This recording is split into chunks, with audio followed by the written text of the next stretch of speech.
All right, Shalom. Shalom. We are the Hebrew Israelites. We come in, week out to push the prophecies, all right, and to push the word of Yahweh Ba'Shem Yahushai.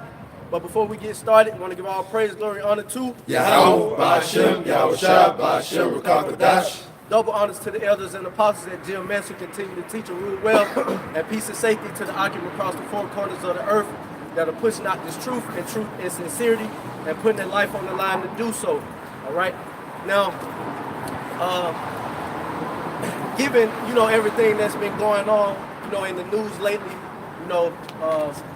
Fox 5 and the news trying to demonize, this movement of ours, by categorizing us as extremists and nationalists, a hate group, so on and so forth, slapping that black label on us, trying to control the narrative. Okay, we see things are heating up. We know, by the way things are going, that persecution is soon to be around the corner, man. Yep. And this is not a time to bitch up, man. Yeah. Hey, put your boots on, scrap up, hey, because we're in for a ride, man. All right. And the only thing that is going to keep us in this thing until whatever Yahweh Ba'Shem Yahushai seems fit for us to go through, all right, the only thing that's going to keep us in this and keep us pushing is having that fear of the Lord, okay? Because, we know the rewards that are with this thing, but, Jake, when you put fear in them, they're more likely to do what they've been called to do instead of the rewards, okay? If you, if your parents told you they were going to reward you, for goddamn cleaning your room, or they told you they was gonna whoop your ass, which one was gonna make you clean that damn room? That's right. The fear that you was gonna get an ass whooping, man. That's right. All right, that outweighs the rewards. So you gotta have the fear of the Lord, man, and ultimately, to have that faith, because we're all prisoners of hope, But go ahead and bring out that in Proverbs 14 and 26. All right, this is Proverbs 14 and 26. In the fear of the Lord is strong confidence. Yep, and we got to exude that confidence in these days, man. That we are the true, Hebrew Israelites, man, yep. And not black Hebrew Israelites. We are just the Israelites. All right, God's chosen people. Okay, go ahead. Continuing on, it says, "And his children shall have a place of refuge." Yeah, a place of refuge. Did you get the word refuge on the online etymology? A place of safety. Okay. Because the scripture also tell you that the name of the Lord is a strong tower, and he that call upon it, or run into it, roughly paraphrasing. The righteous run into it. Yeah, the righteous run into it and shall be safe. Okay? So that's what we're looking to, man. And having that fear is ultimately what's going to save us, man. That's right. Because we know if we fall out because, all this BS is going on in the news, then you weren't confident in the Lord, man. That's a sign of weakness, man. Yeah. Okay? I got the word refuge. Go ahead, bring it out. It goes back to the Hebrew word makasah, which means refuge, shelter. Shelter. From rain or storm, from danger. Yeah, from danger. And those are the times that we're living in, man. Very dangerous times, man. And the only way that we're going to be saved is through the fear of the Lord, man, and calling upon his name, which is Yahweh, which is God, who you people in call God, and Yahweh Shai, okay, which is his son, all right? I got a precept for you if you don't mind. Go ahead, bring it out. This is Psalms 57 and 1, and it reads, "Be merciful unto me, O power, be merciful unto me, for my soul trusteth in thee. Yea, in the shadow of thy wings will I make my refuge, until these calamities be overpassed." Yeah, hey, and the Lord has to have mercy on us as well, man. All right, and that's another thing, man, because we sin daily and we go off, but keeping the law, statutes, and commandments, to the best of our ability, ties into having fear. Because if we just do whatever we wanted to do out here, without any kind of reparation, all right, we'll just be like every other, 2/3 out here that don't, be held accountable for what they do. Yeah. All right. That's the only thing that's keeping us from just doing whatever the hell we want to do, man, is the fear that if we go out and commit adultery, that the Lord is going to kill our ass, man. That if we eat these abominable things, that the Lord is going to put us to death, you know. And that's what separates us from these everyday people out here, man. They don't have any fear. But they do fear, but their fear is towards Esau, man, what he can do to them. Yeah. Okay? They know if they run a damn red light, that Esau can give them a ticket. That's what keeps them from going through that light. Well, it says in Romans chapter 1, esteemed as the potter's clay. Yep. Everything upside down is esteemed as the potter's clay. Like you said, brothers, people are following after Esau, so-called white. That's right. That's right. Hey, and it could be, these people fear Esau so much that the light could be goddamn broken. They'll sit there for 20 minutes before they run that motherfucker. At 3 in the morning. Yeah, nobody on the road. But here it is, you can't stop eating pork because the Lord hasn't did anything to you yet, you know. And hold on. Slack you, brother. And you know, the scripture tell you that just because judgment against the evil work was not executed speedily, you know, it's in these people to keep doing wickedly. That's right. All right. But we're coming in a time where all that shit is coming to an end, man. All right. So you got to have that fear of the Lord. Bring out what you got. Yeah, this is Isaiah 29:13. And it says, wherefore the Lord say, for as much as this people draw near me with their mouth and with their lips do honor me, but have removed their heart far from me, and their fear towards me is taught by the precept of men. That's right. Because, man, I don't know if you brothers seen that video where Issachar had the Jesus shirt on, he dancing around. Oh, yeah. You know, right.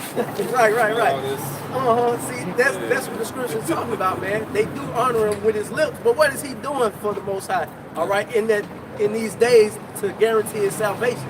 He's not fearing the Lord, because I'm pretty sure he breaking all kinds of laws. Yeah, he was all tatted up. Ain't even trying to keep the law, statutes, and commandments. Not even trying to come back to his true power.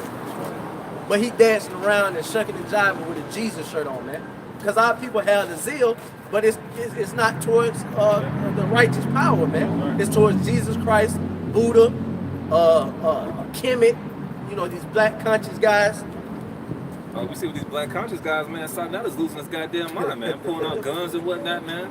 So all these other movements that was before the truth start being proclaimed, they're starting to be worthless, man. Jake is on the comment board like, I just listened to him. Now it's like, what am I listening to him for? It's worthless, man. Psalms 127. Go ahead and bring that out in Matthew's heart. God, this is Matthew 10 and verse 28, right? And 28, and fear not them which kill the body, but are not able to kill the soul. Yeah, and that goes into these people fearing Esau, man. Yeah, Esau can put us to death, but what is that? Okay, the Lord has the ultimate power, man, and he's controlling the narrative. All right, so that's who you should be putting your fear in towards, man. Not these so-called white people, all right, that have all these laws and unrighteous decrees, all right, when everything that the Lord has established is in righteousness. All right, when Esau, all he establishes is in wickedness. That's right. All right, when this place is so-called based on biblical principles, but these people break all the laws that are in this Bible, man. They totally contrary to it because they don't fear the Lord.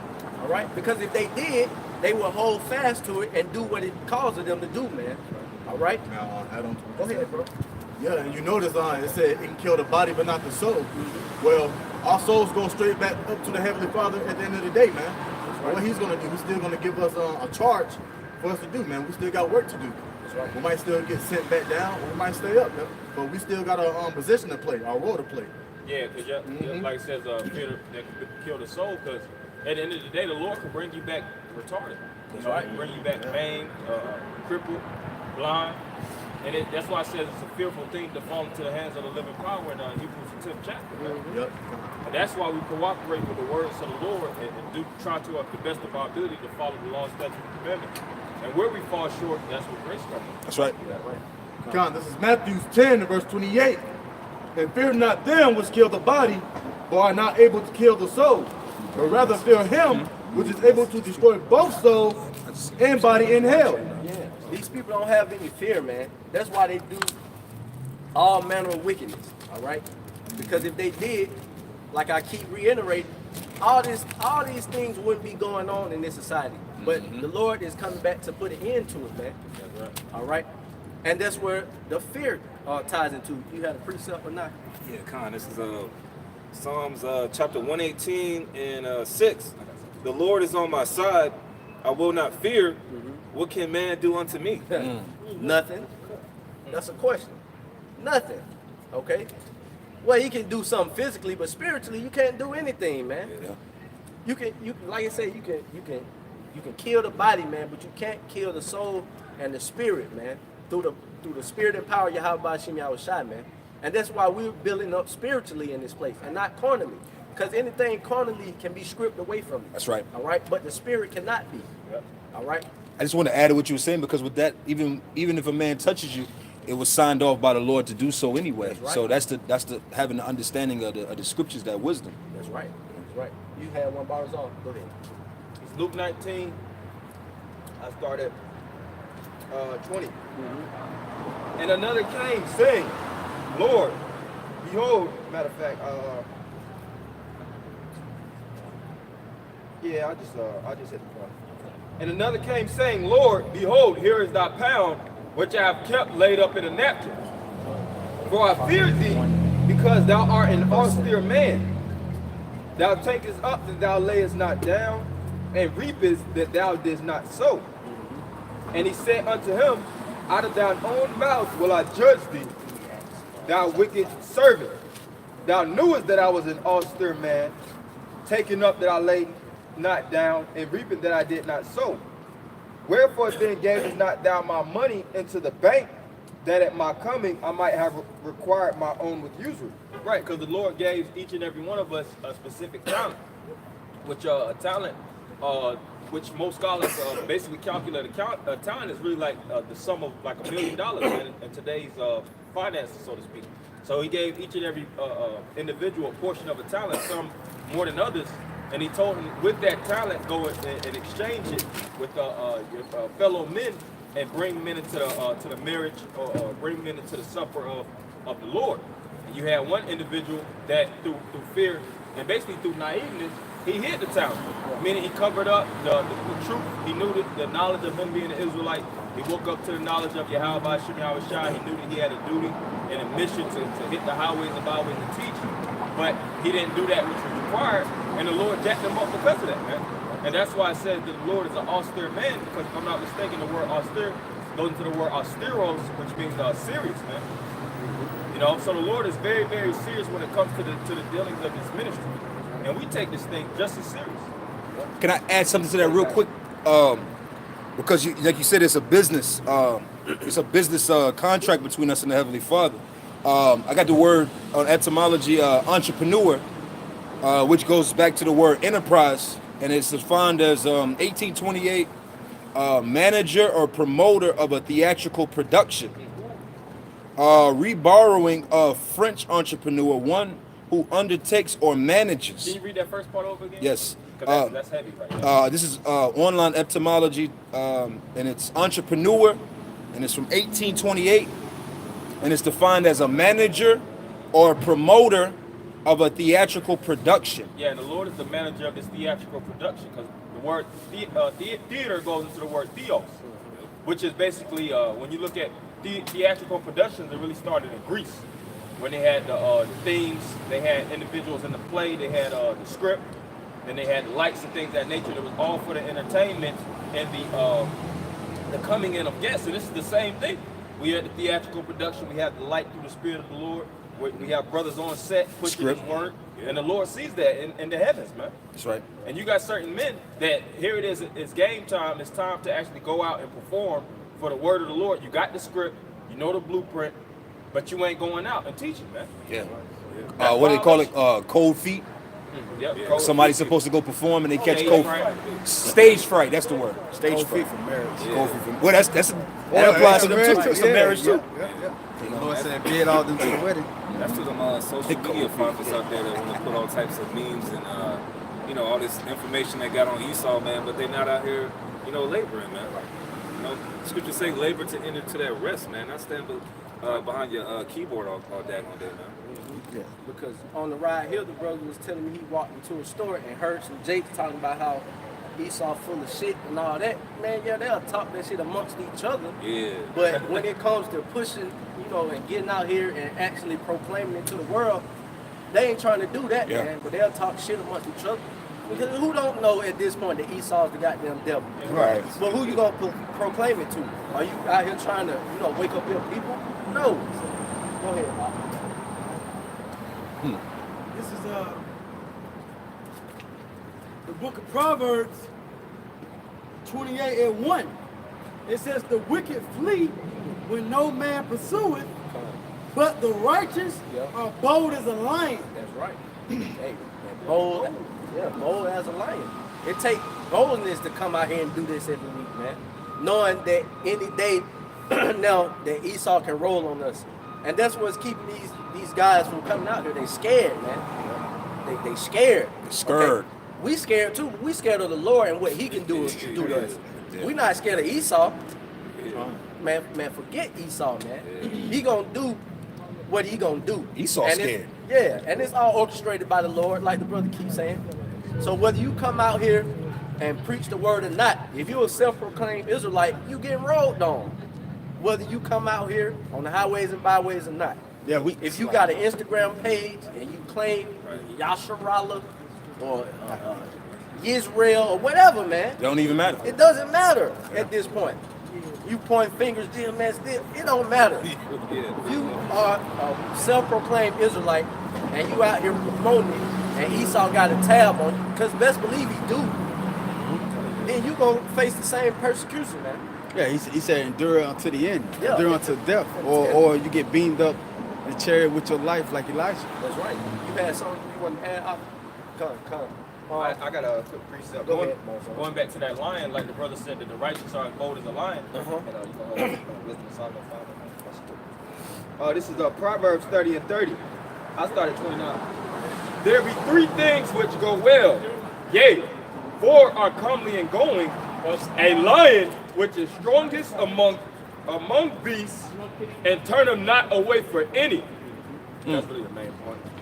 Because the Lord is putting us back in that lion-like spirit, man. You know, and when you see the nature of lions, how they are when they pack, they take down any goddamn thing, man. That's right. You know, it's hard to overcome a fleet of lions. That's a military formation, all of them. Hungry, like, same mind. Hungry. Yep. Like when you look at the nature of wolves, man, that's a vicious animal, man. Yeah. Especially when they band together, they all in a race, so to speak. They all in one accord, following the hierarchy, the alpha. That's why Esau, through his witchcraft and his media enchantments, and really his psychological program, he pushes everything for everybody, for us as a nation to be divided, man. Yeah. Because he knows if everybody comes together, you know, or a good few, so to speak, even it ain't even got to be the whole nation. When a good band of men come together in the right likeness, following order and harmony, and coming against a common enemy, that damage gets done, man. Yeah. What does Esau say? Examples. You got it. Esau says, when two or more of us are gathered, he considers it a gang. Yeah. Yeah. You said Wisdom Solomon 5. You want to bring it out? This is Wisdom of Solomon 5 and verse 5, right? Righteousness and great boldness. Yeah. Verse 2. 2. You can start at the top. Start at the top. Okay. This is Wisdom of Solomon 5 and verse 1. Then shall the righteous man stand in great boldness before the face of such as have afflicted him. Yeah, coming out here standing in great boldness, man, against Esau. All right, this is not the time, man, to be feeble, man. You see what they slandering us on the news. Now you calling in sick. You can't, you know, you don't want to do the work no more because you're scared. What if All my right. mama see me? Yeah. now you scared because you know somebody that work with you might see you. Yeah. You know, and you done told somebody at the job that you're a black Hebrew Israelite or that you're a Hebrew Israelite, and they seen that shit on the news. Now they looking at your ass funny in the break room. Yes. Everybody sitting on the opposite side of your ass. Yeah. And now your ass is scared. Now you don't want to do it no more. Yeah, now you don't want to do it. I ain't no Hebrew Israelite. Yeah, because the Lord said don't be ashamed. Right. But if I may add to what you're saying, man, this ain't even heat. Right. Oh, no. It's When- cool of the day. Yeah, when these devils decide to blame terroristic attacks on us, Right. or they blame it on you individually, Right. that's when it's gonna be hot. But just for them putting us on, man, look at R. Kelly. Right. R. Kelly a few weeks ago was the most hated man in America. Right. And here we are today. Nobody ain't talking about him. So this ain't no heat yet. Everybody just forgot about it. Right. And that was last week. Right. That was last week. Right. No more. Fox News ain't did no more Yup. clips on them. Yep. Yeah. CNN ain't did no more clips on us. Instagram ain't talking about him. And no we're more. not talking about us. Uh-uh. That was last week's news. Last week. But what that does is that Spirit of the Lord put you in the mindset, say, hey, they know Yep. now it's the time to build up. If there was ever a time to build up, you're not wisdom, understanding. Building that Get spiritual. out of that emotional state. Do it now, because they coming. Building that spiritual art. Hey, don't Be fret. rooted in your Howard Shot. Don't fret, man. Don't fret. Okay? Yeah, like the brother That's used it. R. That's Kelly it. as an example. They demonized the hell out of this man a few weeks ago. Now your aunties and uncles stepping in the name of love. They don't give a damn. They showed it on His Boondocks. album sales went up. Yeah, he did. Come on now.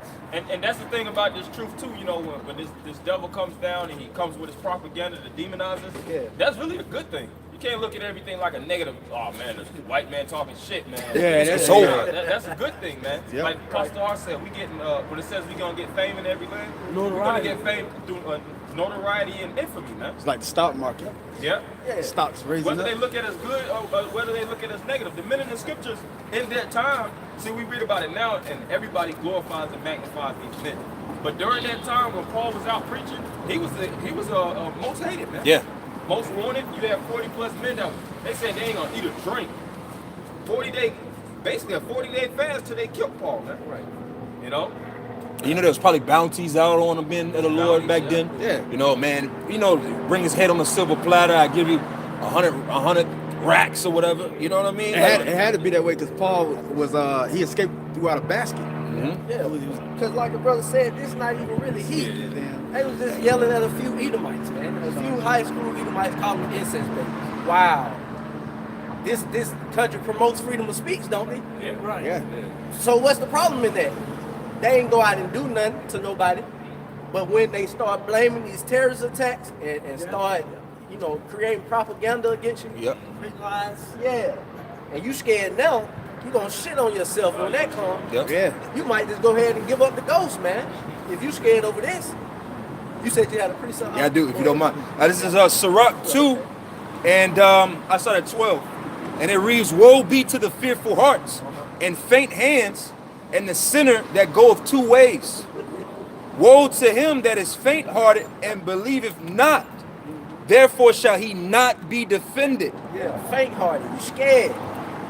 Over a news clip and some guy, I don't know who the guy was they had up there representing on the face of the nation of Israel. I don't even know who that guy was. Huh? I don't even know.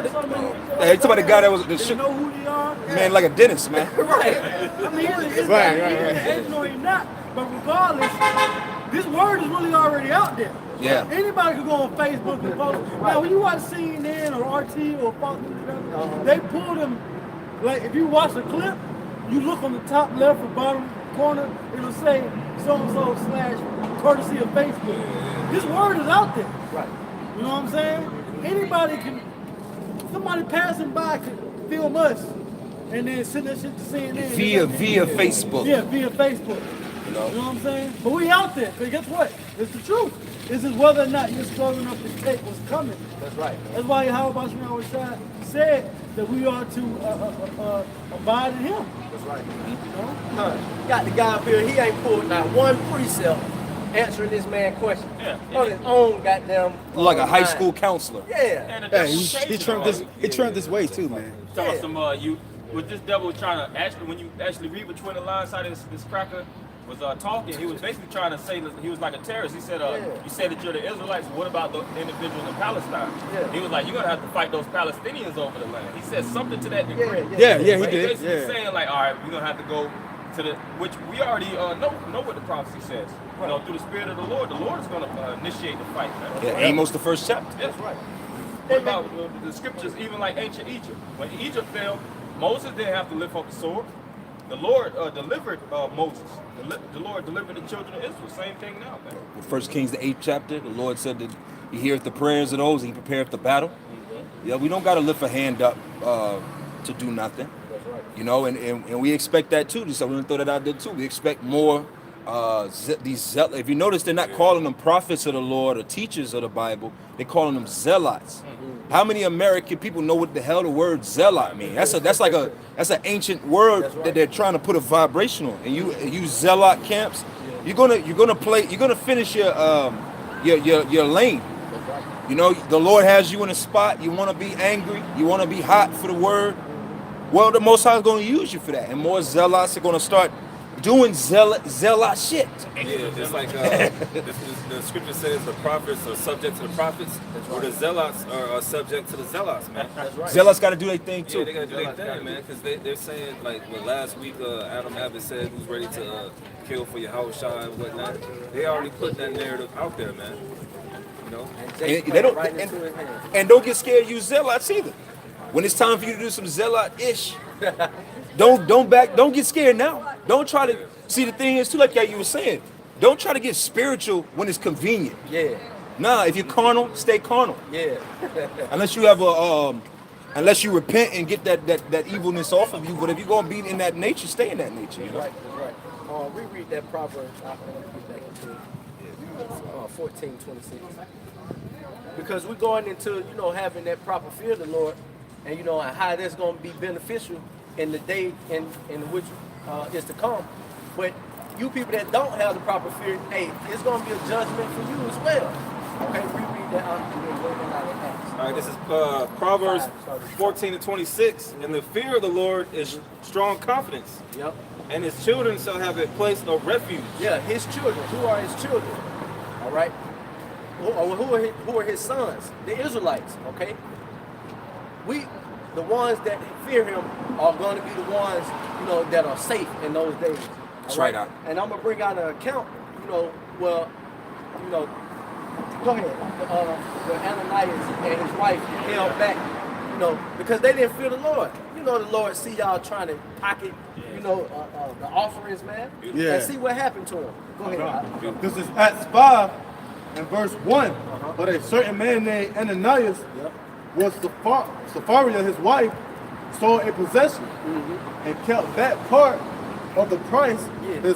His wife also being privy to it. Yeah, privily means secretly. Okay, they hiding and keeping back the offerings when it was told to them to bring all their offerings, to the table. But they trying to be slick and not have that fear of the Lord and hold something back and pocket it. And let's see what happened. Yeah, that backup plan. They didn't put they had eggs in other baskets. Well, just in case this don't work, Yep. I still got a little bit of money to go get back into the system. That's right. And that's what these guys doing, man. If you in this thing, be wholeheartedly in it, man. That's right. If you fear the Lord, fear him, man. Don't fear him when it's convenient for you. Be all in. Yeah. I see doing that with the whole healthcare plan. The whole That's it. healthcare plan. They got this guy out there, for those fellas affected by the government shutdown. Here it is now. Now you're out of the government shutdown. So all that money that they did, because you know what? They're carnal. Yes. So they thought it was it. Yep. They didn't have no faith in Yahweh Shah that he was going to work things out. There was a whole going to be shut down. We're going for a month. This is it. Let us pull our money, like what the captain said, brother said. We're going to let us put our money, in a whole nother basket of eggs, just in case. Yeah. That just in case money. Okay? When you go into the book of Acts, was it 4th chapter? When Peter and John, when they came to the people and the poor, all right, they said they didn't have no money. They said, we have neither gold nor silver. Okay? But they said, be here in the name of the Lord Yahweh Shah. So they didn't have no just in case backup money. So in the same spirit, hey man, we're not trying to have a leg in the truth, but then another whole leg in the world. Yeah. You know what I'm saying? Now, of course, there's nothing wrong with security, financial security, but you got to understand of when and how they even came up with the fact to even do that. It's only because the government was shut down, because they scared. Yep. Be more spiritual minded, man. And if I could add too, if you don't, real quick, that whole IUIC one that give you health care. See, when you work, that's another way of jamming you up in contracts and slavery. Yeah. Because when you think about it, your job doesn't offer you benefits to benefit you. The job offers you benefits because you know, damn, I can't leave this job because I got health insurance to it. What about this? What about that? That's another way of keeping you further tied up. Because I say Esau, but they are as they father the devil. But Nate knows he's losing members. So if I could tie you up in a yearly health care payment plan type thing, people will know, like, oh, I can't leave because I got health insurance through them. So that's just another way of the devil, man. That's just another devil-like tactic, man. I just want to throw that out there. Yeah, you're putting up the whole family in. Here it is, the child got health care, children, more than likely got family deals, package deals. So if you're trying to leave IUIC, you're gonna have a second thought, like, damn, I got health care, if they're gonna try to probably get medical, Of course. all these different things to come with the whole package. Basically, they're establishing the whole company, man. And then taxes. And it's just like now. See, Jake don't want to leave Egypt because of all the benefits. Yeah. Not only the job, but all these different things that come with Egypt. Like back then, even in ancient Egypt, Egypt had health care. Yeah, it did. Egypt had its own credit line system. Credit didn't just fucking pop up in America, man. 401ks, that came from Egypt. All those things came from retirement plans. After 50, 60 years of labor, we're gonna give you your own, plot of land, all these different things. So when Jake, that's why Jake now, they don't want to hop job to job. They want to stay at a job for as long as possible because they have the vision of retirement. It's the same thing with IUIC and these things. They don't want to stay there because of deliverance. They know all the goodies that come with it. They don't want to, like, you got to think about it now. Like, they don't want to get in Great Millstone. They don't want to get in, no other group, so to speak. They want to stay in IUIC due to the sole fact of all the goodies that and the perks that come with it. Can I get a quick scripture being in on that that? association. I not had one, then. Yeah. Cause somebody hold on deck. Ecclesiastes 7:7 for what the captain just said. Bring out what you got, man. All right, this is Job 13:4. But ye are forgers of lies, ye are all physicians of no value. And when you look up that word physicians, it goes into that word rapah, which means to heal. And we are, and if I'm not mistaken, there's still Obamacare hasn't been abolished in the United States. This current registration is still under Obamacare. No, I think they already removed Obamacare. But nevertheless, man. Yeah. I mean, you trusted in lies, from the so-called white man and his medical system. Yeah, and just like you said, the Obamacare, we ain't give a fuck about that Obamacare. But you had Jake all in the hoopla trying to push for these things. You don't give a hell about none of these political things or the benefits package that come with America. We tapped into the natural things of the Yahweh Shemiah Shah. That's why the Lord provided us herbs, for the healing of men. That herbs are designed for the service of men. And if you're really into the health and the well-being of the congregation, do videos on herbs. Teach Jake, okay, you got gout, you got Alzheimer's. First start with the law. Huh? The diet. First start with the dietary law. Yeah, the dietary law. Follow the dietary law, and on top of that, you go into the Sirach where it speaks about the excess of meats. So you got to remove excess of meats in your diet if you want to cleanse yourself. But then they put no money in their pocket. They don't want to do That's that. right. They don't want to do that. That's too easy. They're not benefiting from that. That's why they got to tie you in, like the brother saying, with these plans, because they really want this society to go on. That's right. That's why they got these plans and things of that nature set up. All right. Because, like you said, if you want to do, that's the ultimate health plan, man. Is in these scriptures. All right. Tell them, go to the scriptures, man. It's called the Book of Life. Yeah, the Book of Life. This has all the answers you need inside this book, man. So, that's how you know these guys are carnal, man. Give your congregation these. Everything, like I said, is in these scriptures. That's you right. don't have to build. And if your people had any kind of sense, they would know that. Like, man, herbs, the dietary law, like the brother said, taking in too many meats is not healthy. Stuff like that. What you want, Ecclesiastes 7. Back on Acts 5. So, This Ecclesiastes 7:7. Surely oppression maketh the wise man mad, and the gift destroyeth the heart. The gift destroyed the heart. All these goodies that America has to offer have these people totally destroyed. And that's why they don't want, this place to end. They want it to continue forever because, they're providing these goodies that are appeasing to the flesh. All right? It feels good, man, to have goodies. It feels good to be given a gift. When we was in high school or in school and it be the end of the year, and you been trying to, get that one girl. Here it is. You've been looking for the end of the year since the beginning of the year. But now you trying to get this girl number, trying to get in the pants. You be, man, I want a year, man. I don't want it to end. You wanted to go a whole nother week. Right. And that's easy. That's how people are in this prison camp. It's like we in prison, but Jake, like you said, they had these little gifts. It's like, nah, I'm gonna get this car next week, or I'm gonna get this box next week, or I'm gonna get this TV next week, or I'm expecting this job.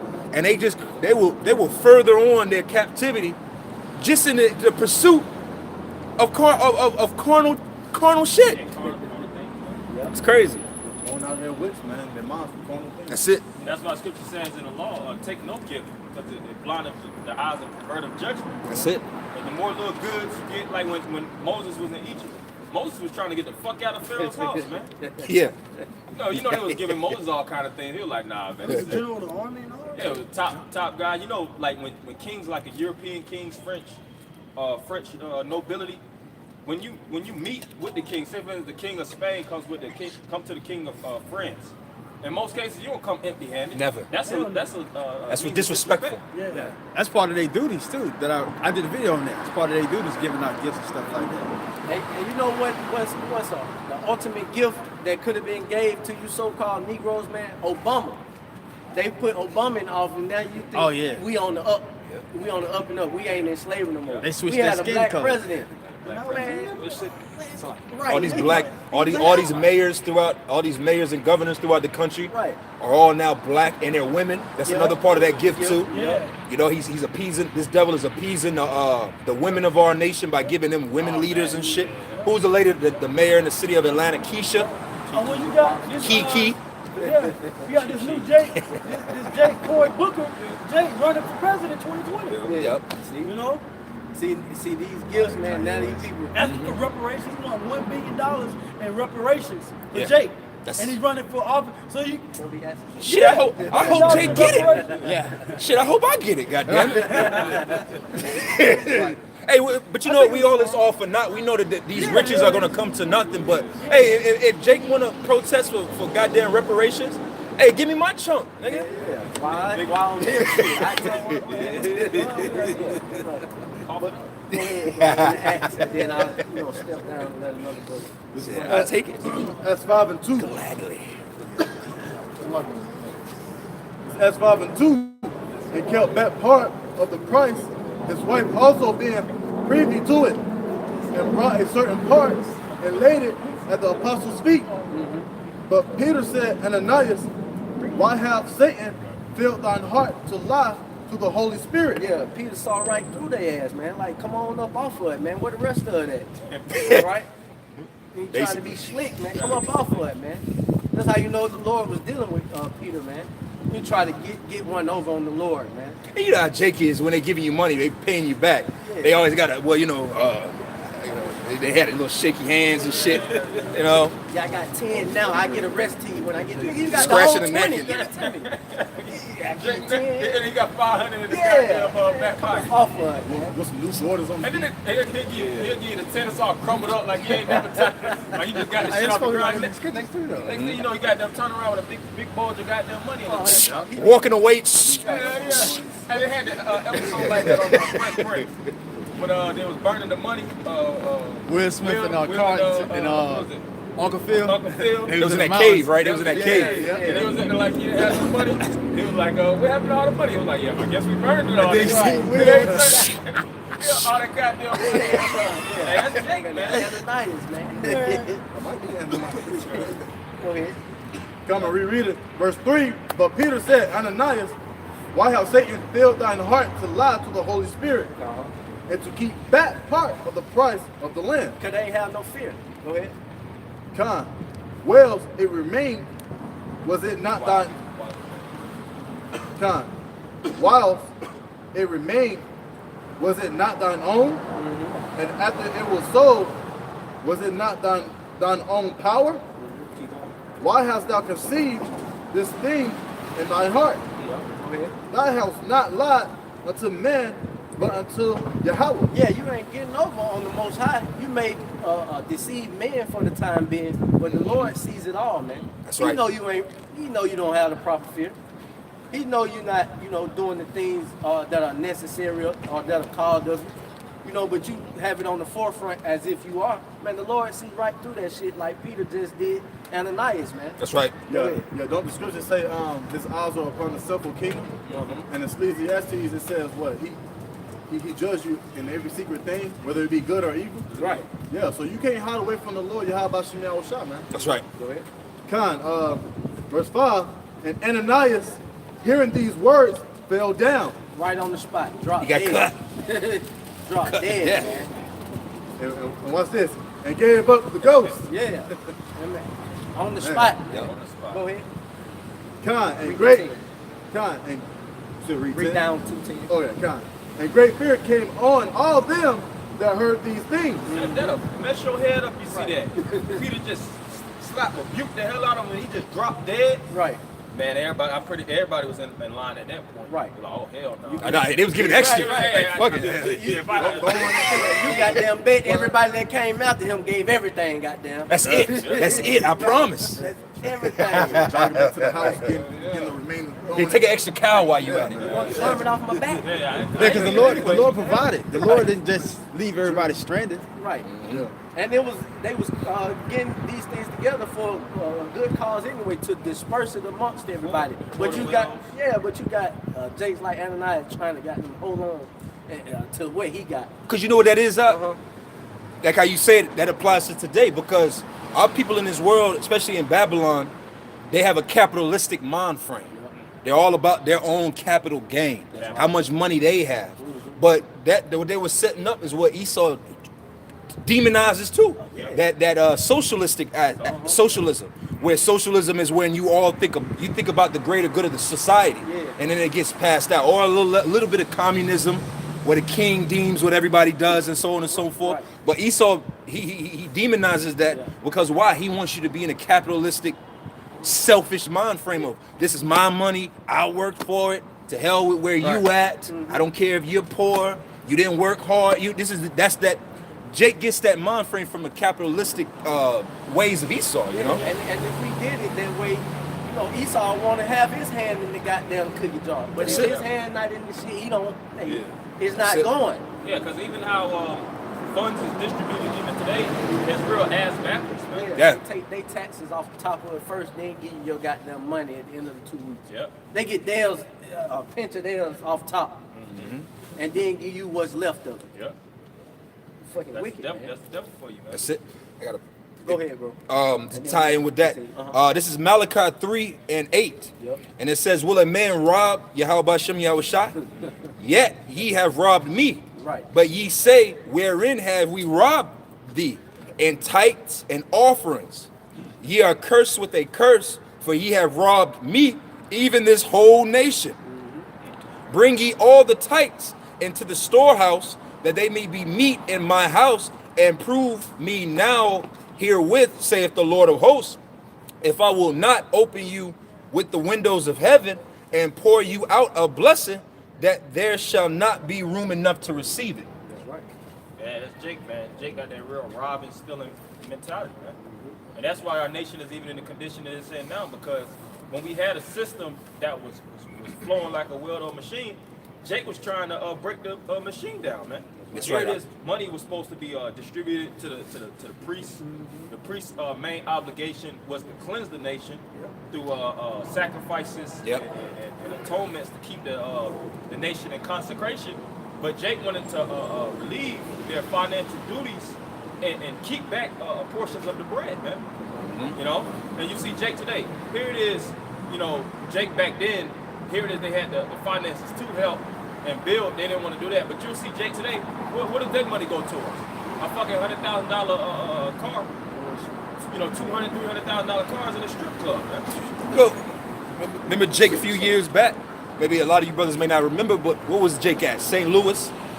He came into like $200,000 or something like that, 100,000 or something like that. He renovated his house and bought a new truck. He bought he came into some money, and instead of giving a Titan an offering, what did he do? He bought a fucking F-150 pickup truck and put some 28s on. Yeah, he suited it up. He promised brothers stuff, and as soon as he got it, he ain't getting that. Right.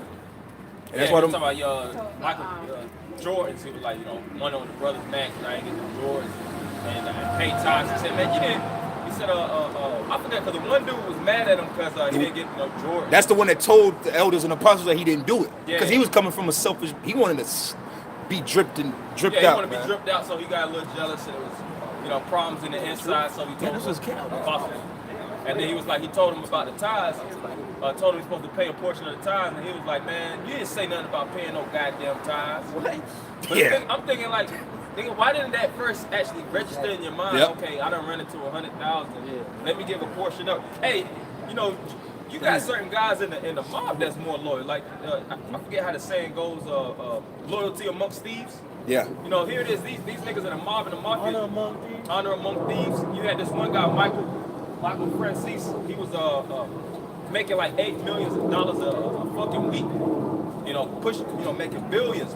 Overall annually, so to speak, $8 million a week. I think he said he was sending fucking out of that 8, he was sending $2 million. That's over 10% to the highest position in the mafia, the Dons, the Godfathers, top guys. So here it is, you got thieves and you got niggas, basically straight up Italian niggas that got loyalty to feed their heads. But when it comes to righteousness and you feed your head, Jake don't want to do that. Right. It don't call it tithes. But it ain't tithes. It ain't tithes. But it is tithes. It's inside show. That just show you how ignorant Jake is when it comes to the scriptures, man. Okay? That shows you, man. That's in Deuteronomy about turning your offering into money. Okay? Whether it be gold or silver. Okay? Money is money, man. Whatever the currency of the time is, that's how you pay. Okay? What if the money, what if when Israel was established, it went from goats and sheep and cattle to,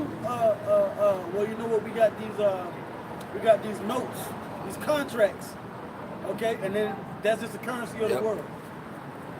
That's how you pay your tithes, fool. Well, that's how really currency came about any goddamn way. Right. Because back then it was so hard to actually take, cattle, so to speak. 20 cattle. Yeah, 20 cattle and purchase and things so they would use currency as a means of exchange.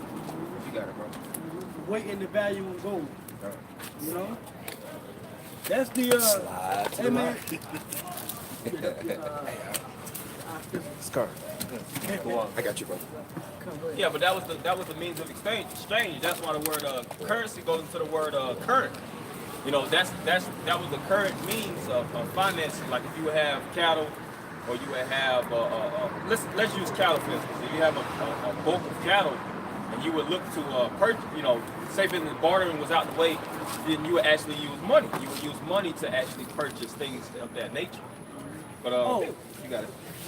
I'm going to read that and I'm going to make the point. Well, it's cool. You go ahead. Okay, Con. Okay, now let's say you was a rich Israelite. Let's say you was a Levite, right? And just over the years, your family has mounted a certain amount of cattle. All right. Let's say you had 10,000 cattle. A lot. Let's say you had 10,000 cattle. Okay. Now, well, I'm not gonna say Levite. They give it to a Levite. All right. But regardless, I mean, whatever tribe. Let's say you was a tribe of Asher, right? Oh, you know who's good with Chile? Naphtali, right? Let's say Naphtali had a certain amount of llamas, right, or cattle or whatever, right? And they had their family amounts at least 10,000 cattle, right? Let's say that cattle was born right before that, time of the year, okay? The 10% of 10,000 llamas or cattle, whatever, that's 1,000 cattle. That's another lot in the Hebrew. A lot is 1,000 cattle, okay? All right? So you got to transfer 1,000 cattle to the priest at the temple Just to say you gave your 10%? Can you imagine carrying 1,000 cattle? Or a caravan of 10,000, and that's just you. That's just your family. Not to mention, you and your service. Not to mention other or Naphtalites that are giving maybe 500, Right? Maybe 200, maybe 300. To go to the temple in Jerusalem. Yeah. Okay. Well, Jake is not Jake aren't economists.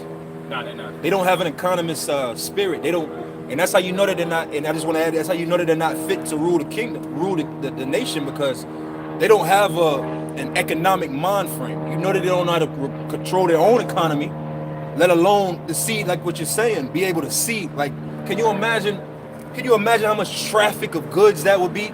Here it is. I got 1,000 pounds of grapes. Right. So I'm gonna bring 1,000. You know what I'm saying? From India, I might live in India. I might live in the Mediterranean. I got to get to Africa. I got to get from North Africa to Israel with 1,000 cattle. Come on, man. Now, what about Acts the 2nd chapter? You had Jews living in Italy. They would have to take a ship. They got to pay for whatever shipping toll, whatever Right. Italy, whatever the Roman Empire was charging. Give me Deuteronomy 14 I got you. and start at 22. Yeah, that's why even in all You said societies, 22. all societies had a financial standard. Even in when we was in Israel, you could look up Jerusalem coinage, which a lot of times, like the brother said, if you didn't want to deal in forms of bartering cattle and things of that nature, you actually had coinage in circulation where you could just purchase. You could just purchase off the coins whatever you actually had. Like even today, like how America was set up, the dollar, the banknotes, you would actually go to the banks, and you can actually take the bank certificates, silver certificate, gold certificates, and receive that means of amount of gold and silver. Right. But the so-called white man, through his devilish acts, he stripped gold and silver out of the Made it system. illegal. Yeah, made it illegal with the FDR, the Gold Confiscation Yeah, Act. 1933. Yeah. You got it right. Yeah, this is Deuteronomy 14 and 22. And it reads, "Thou shalt truly tithe all the increase of thy seed, that the field bringeth forth year by year." Right, so we're going to the tithe. Thou shalt truly tithe all the increase, right? That whatever the field gives you year by year. Okay, go ahead. Done. Verse 23. "And thou shalt eat before the Lord thy power in the place which he shall choose to place his name there." With that place eventually became Jerusalem with the temple that King Solomon built. So you would have to tithe and give it and take it to the temple. Okay? So hey, whatever the field produced, cattle, you have to take it to the temple. And if I may say, and you know what? And that cuts these Jake that'll say, well, we shouldn't keep the Passover because we're not in the land. Or they'll use those excuses that we can't tithe because we're not in the land. Right. But it tells us in Isaiah the 19th chapter that the Lord set an altar in Egypt, 19 and 19. in the midst of Egypt. So there's altars here where the Lord put his name in. I just want to throw that in there. That's right. Go ahead. Verse, reading on, it says, "The tithes of thy corn Yep. and of thy wine Yep. So corn, wine. They say, oh, it's fruits and vegetables. I keep going. and of thine oil Yep. and the firstlings of thy herds Oh, so that means including animals too. Go ahead. and of thy flocks, that thou mayest learn to fear the Lord thy power always." So you tithe because you fear the Lord. He has a particular type of animals and foods and things that he likes. Okay, so you give whatever increase you got, you give that to the Lord. All right, go ahead. Come. Verse 24. "And if the way be too long for thee," And if the way be too long for thee, let's say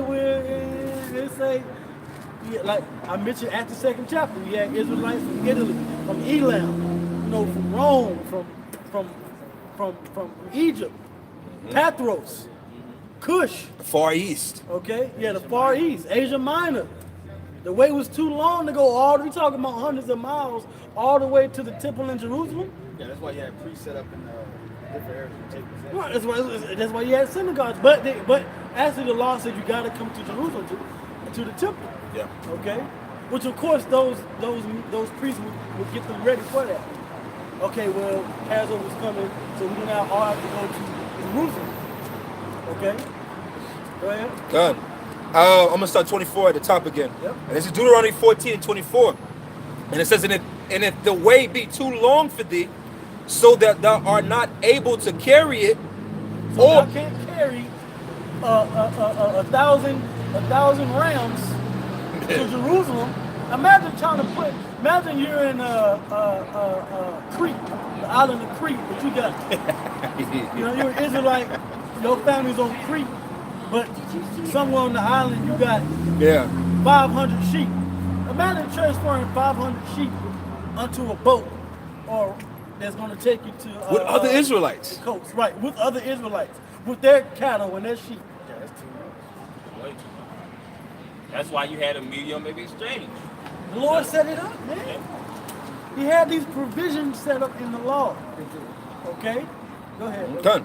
Or if the place be too far from thee, which the Lord thy power shall choose to set his name there. Which proves that Israelites were already just all around the world, man. Yeah.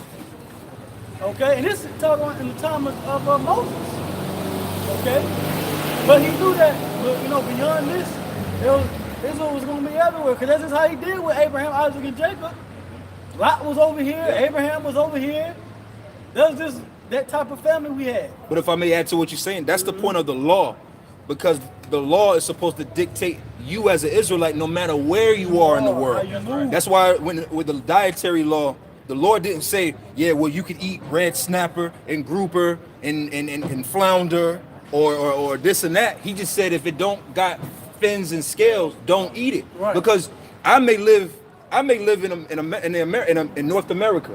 So the fish that's in the Mississippi River may be completely different to you as an Israelite that lives in South America or in the Amazon. So we can't just have, imagine if it was a list of these are the only fish you could eat. No, the Lord gave us a law to dictate whether I live in North America or I travel to South America or I go to Africa or I go to Australia, the islands, wherever. I still dictate my life according to these laws. That's how you know that the Lord is a master economist, and he set up men to issue out laws and decrees that will govern the whole land. That's right. Because just like you said, the dietary laws, the ceremonial laws, all these different laws, moral laws, all these different laws was in place. And it didn't matter where you lived, whether you lived in Jerusalem, whether you lived in the Asiatic lands, Europe, America, anywhere you go, you can still keep the law. Yeah, or the animals with hoofs and the chew up on the cud. It's every animal's not the same. Like I mentioned in Chile, when now you got a lot of llamas out there. You know what I'm saying? Ain't no llamas in Jerusalem. Right. Ain't no That's llamas. true. Ain't no llamas in That's a good point. Alpacas. Now you can transfer them up here. Okay, where I used to stay at outside of Atlanta, they had alpacas. Okay, but they would come from South America. That's right. It's not native to this part of the world. You know. Jake be too neighborhood minded. I know. But it's truth, man. Yeah, you gotta get out the ghetto. Get on mentality, man. Yeah, Jake be real ghetto, man. Jake be ghetto. Yeah, man. Jake be too small minded, but it's truth, man. The law is what is going to govern the universe. Wherever people, this law is going to be stretched to the ends of the universe. That's right, to other planets. That's why it's there. That's why it's there, you know. Beautiful. Hey, we still gonna have to keep the law in the next kingdom, the kingdom to come. Because right now, truthfully speaking, we're not keeping the law. You know, you might try to tie. You might have goddamn. You get your check. You get double tax federally and state, and you might have a. And it's like you might not have the funds to pay the 10%. And the reality of it, some brothers don't. That's why the scriptures speak about the widow's mite. The woman that had the faith of a widow's mite. You had the men that was sending big boy tithes in. They was giving large portions of money, and you had the lady with the widow's mite, the widow with the mite, which is just a small piece of money. Yeah. And the Lord marveled at her and said that offering that she gave was way more respectable than those men, due to the fact that the little bit that she had, she still gave a little bit of the little bit that she had, showing that she had a great amount of faith. He said that he said she cast all that she had. All that she had. And it was through her faith that she did it. She was like, well, this is all I got, Lord. It ain't my 10%, but you know how these old do. You know what I'm saying? With that You know, purse. yeah, you know. It's not much, baby. It ain't much, baby, but you know, they give it all, man. You know. That's sincerity. That's Yeah, sincerity man, to the yeah. highest form, man. Yep. But let's get back. Yeah, to good. Verse, this is Deuteronomy 14 and 25.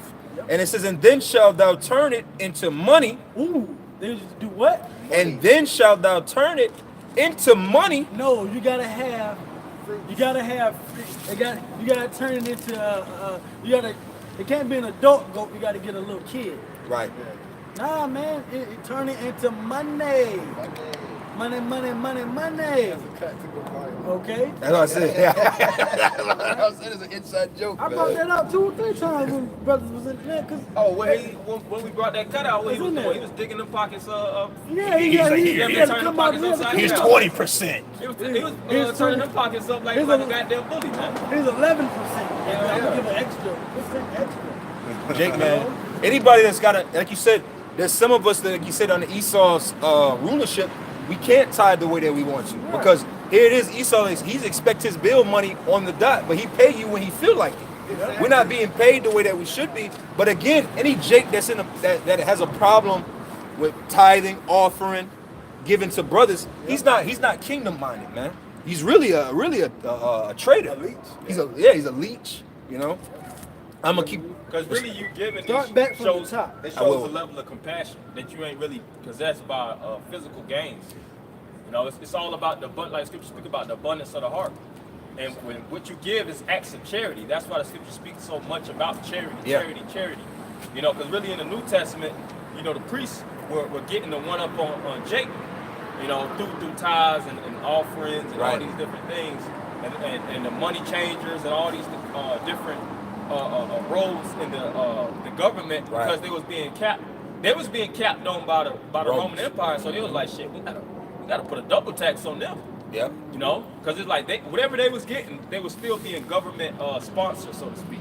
They was still under certain decrees. So more than likely, if they was getting a 10% from Jerusalem, they had to still they had to pay federal tax, just like state. Especially around Passover, because you watch one of the movies, they show you that Rome still governed Jerusalem during the Passover. Like whatever tithes and stuff like that they had, they gave to Romans too. Like you said, taxes, tributaries. Luke chapter 2, verse 1. And if I may add, before I read this ain't even money, man. Nah.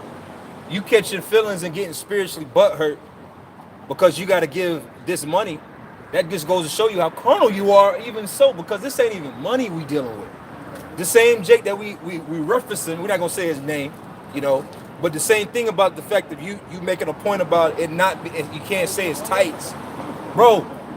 All right, well turn your money since you don't want to turn the good to money and then give the money. All right, well turn the money into the goods. Yeah. Get the camps. Hey, get a camp of cow every year. Hell Right. yeah. Get a camp. Right. Get a camp. 1,000 pounds of beans and shit. They ain't gonna do that. You just want to keep you in that spirit of what was it, Ananias? Ananias and Sapphira, yeah. That's the spirit, man. I'm gonna keep going for you. They be in that big rim mentality, man. And that was another problem that guy had, man. Rims, all this carnal shit. It ain't nothing spiritual about the doctrine. It ain't nothing about the teaching or things. Because what they said, oh, y'all some great teachers. They know the history. They got the history. They got all that. All the breakdowns. But they young. Came down to dinner. I ain't never did you wrong. Alright, shit. Jake got his feeling. Like you said, carnal shit. Cause Jake be. Where my rims at, nigga? You owe me some Jordans. Okay. Well, you need to go holler at Jordan. That's Jordan. Go holler at Jordan about them Jordans. This is Deuteronomy 14 and 25 again. And it says, and then shalt thou turn it into money and bind up the money in thine hand. Bind up, put the money in the hand, your wallet, your bag, your purse. Go ahead. Gun. And thou shalt go unto the place which the Lord thy power shall choose. Right, because even when you go back to the time on Yahweh Shai, you had the people, the money exchangers at the table. Why? You got that? Go ahead, get that. Okay, Matthew 21 and 12. And Yahushua went into the temple of the Most High and cast all of them cast out all them that sold and bought in the temple, and overthrew the tables of the money changers, Right. and the seats of them that sold doves.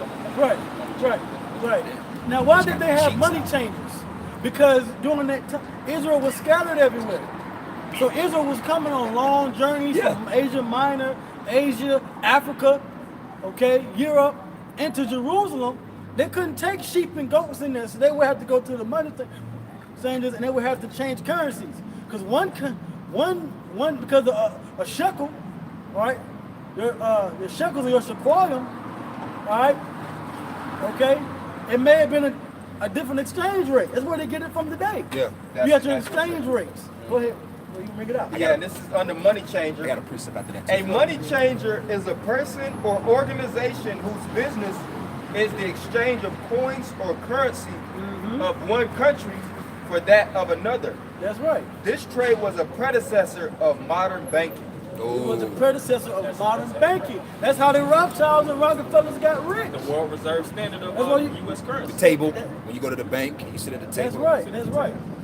All right. The world reserve currency today is the U.S. dollar, which is valued at another price, as opposed to the British pound. Yep. Okay. The British pound. You know what you got to do now? It used to be maybe 20, 30 years ago. I say like really like 25. 30, 35 years ago, the U.S. dollar was a lot more valuable than the British pound. When you look at it today, the exchange rate is a little bit more now. Yeah. You got to give up a little bit more U.S. dollars for British pounds. Yeah, that's why when you go to certain countries, like they'll say $1 US equals so and so amount of pesos, that and the other, man. Because that's just how exchanges work. And the so-called white man established the world reserve currency as the Federal Reserve note as the world reserve currency to keep this dollar in circulation because it's intrinsically worthless. And they established it and they really backed it by oil through OPEC. Right. That's how the Saudis. So whenever you purchasing oil, So those are Edomites too. yeah, them Saudi devils. Ottoman, Saudi. Yeah. So whatever you actually when you purchasing oil and things of that nature, you have to deal and you have to exchange through the U.S. finances. That's why they made it the world reserve currency. All right, and when that topples, see, that's why this whole world oil is such a big thing. This whole fight, this war with Iran, because that all deals with oil. Iran is like the third richest oil reserve. Same thing with Venezuela. Venezuela has a high oil reserve. Mexico too. That's why they're in the world. In the world. Yeah, in the world. You know, that's why they're on fire right now. It says that Asher will dip his feet in oil. That's prophecy. So the whole world, which your brother had mentioned this, you got to think about it. Russia is up in there, China's up in there, U.S. up in there, the UN is up in there. Why? But guess what? They got to fuel this war, baby. They got to fuel the war that's coming. Yeah. You need oil for the machines. Yeah, you know. You need oil for the nuclear reactors. You gotta take it, refine it, and Venezuela's You got to prime be able real to. estate. You got to be able to. You know, you had these. What was that Jake that came up here a few months ago? Remember the Jake that was say he traveled the world? Yeah. I forget what his title was or what he did, but He was on the ships. He was on the ships. he was on those ships. On the ships. You got to imagine how much oil or fuel it takes Yep. to take a ship that carries the war goods and supplies and things of that nature. You know how much you got to fuel the object to get Oil this over shit there. to wherever they're going. So like you said, it takes a lot of oil to have war, man. Yep. All these different ships that's docking, going back and forth. That's the exchange. That's commerce, man. That's why scriptures speak about Esau through much traffic. That's right. That traffic deals with oil too. Not only does it deal with transportation, but what fuels all these different things? What keeps the engine rolling? What keeps all these different things in circulation? The blood of the earth, which is oil, man. Yeah. And that's how we know that, that's how you know all these things link with the prophecy. Because when you understand economics and you marry it with the scriptures, you see what time that we living in. That's right. You see what the war is all about. You see why Esau is so gung-ho to go in these different countries. Because when this, that's why, the thing with Muammar Gaddafi in Libya. Libya. Yeah. All these different countries when they was breaking off from the United States and establishing their own financial standard because they had their own oil reserves, they had all these different resources intact. They had Gold. Yeah, they had all these different reserves intact to the point where if they established their own, like Muammar Gaddafi, he was going to establish his own financial standard, the dinar, and that would have basically toppled economies, man. So what America did, they had to go invade. They had to clean that up quick.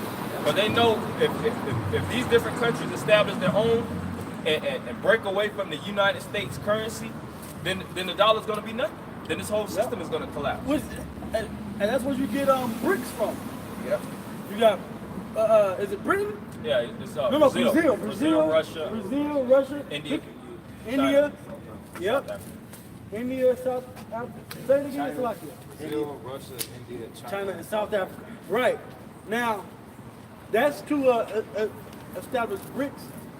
It was basically an economic community started by Russia and China, backed by their economy, their reserves and banknotes or whatever, for them to basically be able to have an exchange rate amongst these particular countries based off of their resources, like oil. Now Brazil is right next to Venezuela. But you gotta remember how these nations work. They work through openings. Or there's an opening right now through Venezuela to get Brazil, to get Colombia and their oil. All of that's ashes. Yeah. All of that's oil. But here it is, Venezuela's in turmoil, so we can come in there and upset what's going on because they caused the chaos initially. That's right. And then they got this guy Guaido up in there, which he's the interim president of Venezuela, which the United Nations is not even recognizing him, by the way. Right. They're only dealing with Nicolas Maduro. The UN, because they got their policies and these things set up, they're not recognizing this guy Guaido as an interim president. They said we only want to take deals and negotiations with Nicolas Maduro, the actual legitimate current president of Venezuela. So now you got the US. It's basically like, God damn, what the fuck, man, we can't get all peppered up in there. See, before the US used to be able to go in there. Yep. You know what I'm saying? Panama deception. The American flag is here. Yeah, you know what I'm saying? Go in there in a so-called crisis situation and fix, the issue. But nah, man, these other nations up on game, man. These other Edomites are up on game. Yeah, and that's why they always have these different wars with like you might look at the Arabic lands and you'll see two nations of Arab. Here it is, they're all Arab, Arabian, so to speak, in Saudi Arabia. But you have like the north portion fighting against the south, because the so-called white man might have a position, and he'll have third parties fighting against each other. I forget what's the proxy wars. Yeah, they'll have proxy wars, and they'll use those proxy. They'll use that proxy war to establish a coup with the coup de grace to overthrow the government and establish their own puppet government. They'll set some develop basically. An individual that's being polished and groomed by the government and set him up as a puppeteer and give him the plans and let him basically run the government in exchange for actually blessings and resources being in exchange with the United States. Who was that? Haim Solomon, I think that was his name. Which I think he was a Rothschild. He financed. He was known to finance. For America. Yeah, he would finance both sides of the war. Yep. I got a precept too. I got one after you too, bro. Okay, this is Ezekiel 28:3. Behold, thou art wiser than Daniel. There is no secret that they can hide from thee. Without wisdom and without understanding, thou hast gotten thee riches and hast gotten gold and silver into thy treasures. By the great wisdom and by thy traffic hast thou increased thy riches. Yeah, and this is all going into trafficking, man. Trafficking of resources. How Esau can capitalize off of these different nations. That's why all these different nations paying taxes and are under tribute under the government. Because it all starts through what? War. You have AFRICOM, you have what is that? U.S. com. It's a lot of fucking coms, man. Yeah, it's like 3. If you, Yeah, if it's like Americacon, Africon, and then Eurocon or Eurocom. Northcom or something like that. Yeah. Yeah, and that's all about what? The United States actually setting up bases in these different countries. And why do they stay in these countries and never leave? So that they can monitor, so that they can establish garrisons. So like back in the ancient world, when you would take down a nation, you wouldn't just take them down and get the hell on. No, whenever I say empires, when empires were established, like the Babylonian Empire, the Medes and the Persians. When the Medes took down the Babylonians, they took down Babylonia, and they actually established, which Babylonia, if I'm not mistaken, was the capital of Babylon, or either or. But when they took it down, they set up garrisons. They set up individuals strong. That's a stronghold. Antiochus did that. You go to the book of Maccabees when Antiochus the fourth Epiphanes, you know, when he took down Jerusalem, that's when he set forth all these guys like what's his name? Heliodorus and them. They set them up over Jerusalem, and that's who the Jews, the high priests, and them would have to go to actually have correspondence between themselves and the Greek Empire. Yeah, and that's why that's modern day mayors and things of that nature. And the modern day garrisons is your policemen, your officers. That's how you know that we're in really a police state now. Oh, well, we're really in captivity, and it's showing because Esau sets these garrisons all over the goddamn place. It's called a police state. Yeah, a police state. So if you do anything or you try to break free, and Esau already has the policies in place where you can't break out of the system. Yeah, China's already on 10 with that policy of what you're saying. Because China, over there in China right now, they'll have it where basically the police are walking around with AKs. If you jump silly, they jump down on you. You know, they don't play that, and that's the same thing here. You know, and it's only going to get same thing with Nazi Germany. With the brown, what they call them, the brown shirts. Yep, the SS men. Yeah. The SS. Well, in short, it's a German word, but they're known as the SS men. It was also known as the brown coats and. Yeah, it was. I forget the actual German term. Like the Gestapo was like but the men that you see around, it was known as the SS men or something like that. And the police today wear the same style of boots. They wear the same style of boots. Like when the cops pull up behind you in them motorcycles and them boots up to the same style boots that they wore in Nazi Germany. It's the same. Even the badges. Even the badges. Even go back like the slavery, like the plantation masters. If same thing that you would try to run out of the plantation, you would have guardsmen that would regulate certain plots. I say plots or pockets. If you're trying to leave this big plantation area and you're trying to go from one sect to the next, you would have certain individuals that was hired to basically get you and retrieve you, bring you back. Bounty hunters. Bounty hunters, basically. They would have those different badges. Okay, so here it is, you grabbing somebody's slave. So what authoritative right, what jurisdiction? Right, what jurisdiction are you in? And they would actually, like you watched it on Django, how they had the paperwork, they had all these different things to show and represent, okay, I'm a bounty hunter, I'm an authorized bounty hunter under the federal. You gotta have those contracts. That's crazy. Okay, now let's pull the books. Let's pull the books out the bag real quick. Well, I got a precept if you don't mind I was holding. I'm gonna read it real quick. This is Proverbs 21 and 17, like you were saying about South America and Venezuela. It says, "He that loveth pleasure shall be a poor man, and he that loveth wine and oil shall not be rich." Yeah. That's the so-called white man. That's how he's gonna lose his riches, because he's stretching his military too thin, man. Wine, which represents resources, things of pleasure, and that's why they're doing as much as they can to take all these resources, stripping it from the masses of these people, and dumping it here in America to keep the people in America lackadaisical. Yep. Because if you look at it in America, like it's going to say victuals are so good cheap, it looks like everything is paradise right now. Look at the day. Yeah. Sunny is nice. To be honest, America is like a goddamn Elysium. It's like a paradise. But when you go to these other countries, they said worldwide, the average person is living off of $5.50 a day. Not here in America, but worldwide. Over there in fucking Africa, they basically eating dirt, man. Yeah. South America, Mexico, it's horrible in Mexico, man. It's impoverished. That's why they're doing anything in their will to actually escape and try to come to America for opportunity. And why is it like that? Because America has took all the oil, took all the resources, took all the goods, and destroyed, plundered these different lands. Yeah. Basically, fucking demolished these different lands, Yep. and took all the resources and the riches and brought them here. That's why it's even here you have a opioid epidemic, you have crack epidemic, all these drug epidemics. And where did all these drugs come from? Overseas. Yeah, the Golden Triangle over there in Vietnam. Mm-hmm. That's why what did everybody's familiar with the American Gangster story, but Frank Lucas. Yep. Frank Lucas made his money by basically working for the so-called white man, trafficking all them opioids and all those drugs from over there to over here through the military. Through the military. He had a connect in the military. He was lining those caskets up, so-called dead bodies and caskets that was coming from overseas, and he was bringing them back over here with tons of drugs.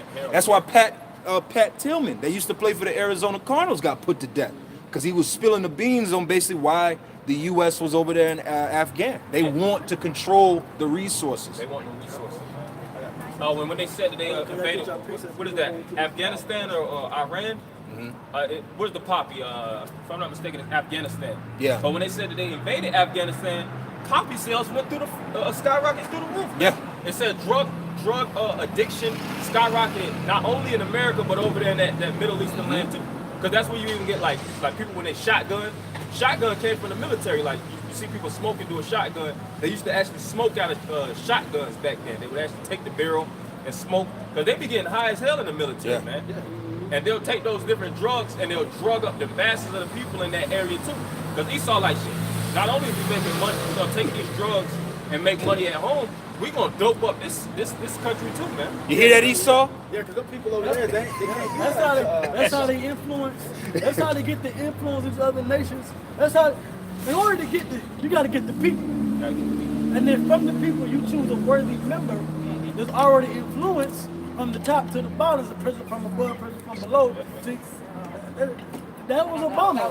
Obama is a direct product of president from above, president from below. You hear that, Fox? When did the Israelites band together to spread tons of heroin and opioids in a country to drug the people? But let the media say the black Hebrew Israelites, we're terrorists. Right. You hear that, Glenn Beck? You hear that? All right. And I got inside info on you too. The spirit. Okay, come on. Bring that down, my brother. This is James chapter 5, verse 1. Go to now, ye rich men, weep and howl, for your misery shall come upon you. Hold on, what chapter is that? James chapter 5. I was gonna call that later, but that's the spirit, man. Go ahead. James chapter 5, verse 1. Go to now, ye rich men, weep and howl for your miseries that shall come upon you. Right, now who are the rich men of this society? They're the elites, man, the central bankers. All right, the New World Order. They have this whole world is based off of the central bankers, the rich men, the ones that own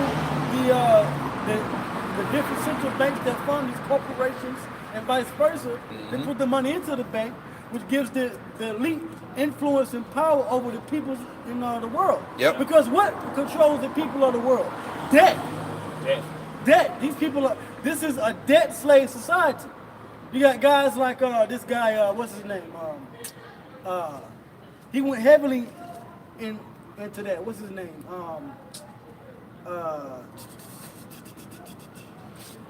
His name escaped me right now. But the whole thing is about putting the people in the debt, man. Okay? Well, Aaron Russo spoke about it with Alex Jones about Nick Rockefeller.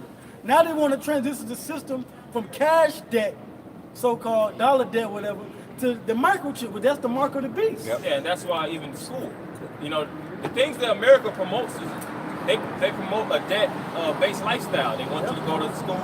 They want you to go to college. Finance that car. Finance a car. Get you a nice 2018, 2019 car. All right. Mortgage, get you a house. Shit, the average black family in America finances everything in the goddamn house, man. The TV's financed. The couch is financed. The washer dryer. The lawnmower that cuts the grass is financed. The goddamn pots and pans they cook in. They probably, if they nice pans, they were financed. Because Esau deals Rent a with center and shit. yeah, Esau deals with extreme markups, man. He'll take these different goods. It might be a group that make that product for $23, 20 cents. 20 cents, and they'll ship it here in America. And they'll sell it for $500. Yeah, $500. It might be a washer. Like these Samsung washers. These Samsung washers be like $900 to $1,000. State of the art. Finance, state of the art with high interest rates. And really, those washers are worse than your old school conventional washers. Yeah, it's too many moving parts. Yeah. It's too much digital computation that is easy to go out of whack, man. Okay. That's why you see Jake driving. You see a car that was from the 60s. Jake still driving in them cars. You don't see nobody.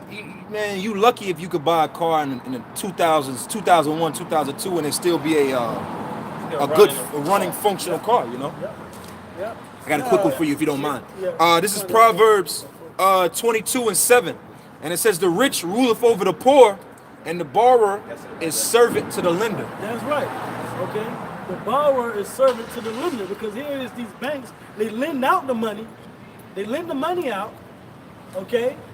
And then they say, well, we'll give it to you, but you got to pay us back. But then they add interest onto it, which is usually, but that's against the law and the scriptures. Okay? But you know what? I'm going to say this. Technically, Edom, I should call him Big Red. Big Red. Big Red ain't doing nothing wrong, because he's not of our nation. Yeah. Okay? You know, he's adding the law. Now, if he's going to apply the law, and the rest of the people are Gentiles, as he says, then you can lend to the Gentiles in usury. You just can't lend to your own. All right? But really, that's really for Israelite. We're not supposed to lend. Like, I can't give this brother some money, $100, and then say, well, you got to pay me $120 back. Esau tell you, you got 9 months, give me $400 back, man. On top of the 50. Yeah, on top of that. Right. I remember one time I was down bad, and I needed some money. And I went on one of them websites looking for a quick payday loan type shit. Man, that interest rate, man. I think I wanted like $300, something light to move into a house. Yeah. Bro, they talking about, man, I had to pay back like $4,000, man. What? I was like, man, this is total. Anybody that takes this. Off of $300? Oh, it wasn't even $1,000, man. It was outrageous the amount of interest that was on. I was like, anybody that takes this, I'd rather go steal it before I pay this. Not saying stealing is not good, obviously, because I didn't take the loan, but I'm just saying. Yeah, you being facetious. Being facetious. Yeah, Jacob think you being literal. Shit, he said I can go steal. I'm gonna go steal. Listen, man. That older brother said you steal. I went to Atlanta. Yeah, and this is under The Creature from Jekyll Island by G. Edward Griffin. A second look at the Federal Reserve. And this is This is gonna go into Big Red. Okay, Big Red in his financial. Now read. You can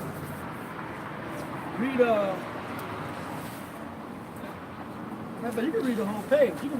Go ahead and start from the top. Yeah, this page 107, chapter 6, Building the New World Order. Right, building the New World Order. Now this is the whole building block of these banking systems, the rich men like the brother read, and how they wanted to actually push the world towards their so-called New World Order. Okay? It says, the game called Bailout Reexamined and shown to be far more than merely a means of getting taxpayers to foot the cost of bad loans. The final play revealed... This is what happened during the 08 crisis. Goldman Sachs and them was giving all these people bad loans. When it came down to pay it back, they ain't had the money, and the thing just totally bottomed out. Yeah, and it was even a thing in the news recently where it was like thousands of individuals with their mortgage, all kind of paperwork being mixed up and messed up, and they didn't. I forget how they. Cause Esau, man, he be working some heavy witchcraft, man. Yes. And they always say, it's error in the paperwork, it's error. It's just a problem in the system. Nah, who created the glitch in the system? Here's a problem in the damn system. But Esau creates it. Yeah. Because at the end of the day, like I say, he wants to establish bad loans. He doesn't want you to actually get the foot up or the up and up in the system. He wants to keep you down. Based on who? The taxpayers. The little people at the bottom, which is mainly Jake. Yep. Go ahead. It says getting taxpayers to foot the cost of bad loans. The final play revealed as the merger of all nations into world government. Right, to merge all nations in the world government. Based off of what? Based off of adding interest rates and high prices and inflation upon who? The taxpayers. Okay? This is what creating the Federal Reserve was about.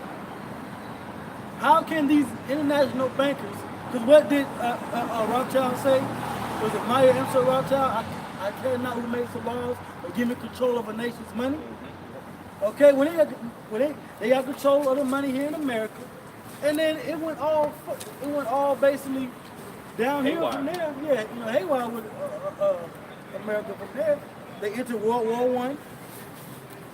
You know, stock market crash in 1929. This is what we're seeing, but it was all a part of their agenda. And they're still continuing this agenda until this day. Yeah, all the diabolical plans of some goddamn devil, man. Goddamn supervillain. I got something real quick. If you don't Behind the mind. scenes. This is in the same chapter, Proverbs 22 and 16. And it says, he that oppresseth the poor to increase his riches, and he that giveth to the rich shall surely come to want. Yeah, and that word oppress goes into an extractor of gold. Because like you watch this movie 1492 with Christopher Columbus, and you'll see how they had invaded the land, what was Hispaniola, and how they had the natives basically working, and then it came to the point where, all right, you know, y'all building, y'all gonna have to start working for gold now. Yep. And if they didn't have a certain amount of gold, if they was trying to hold back, if they didn't mind that the righteous amount, they would chop their hand off. Yep. You know, they would make an example out It of it. made no goddamn sense to cut off the workers' head, bro. Hey, that's Esau and his That's Esau in his foolishness, man. Big Red. And but it was all That's about Big the Red. riches, man. That's Big Red and his foolishness. Yeah, big red in his foolishness. We'll continue on this. Uh, The unfolding of that strategy as applied to Panama, Yep. Mexico, Panama deception. Go ahead. Let's go. Brazil, Uh-huh. Argentina, Yep. China, Eastern Europe, and Russia. Yep. Let us return now to the game called bailout.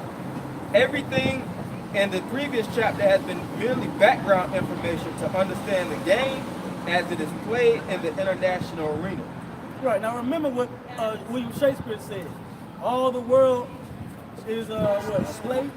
All the world's a stage. All the world's a stage, man, and it's set up by the international bankers, man. What they say, politicians are just people that are too ugly to be actors. Yeah, basically. Yeah.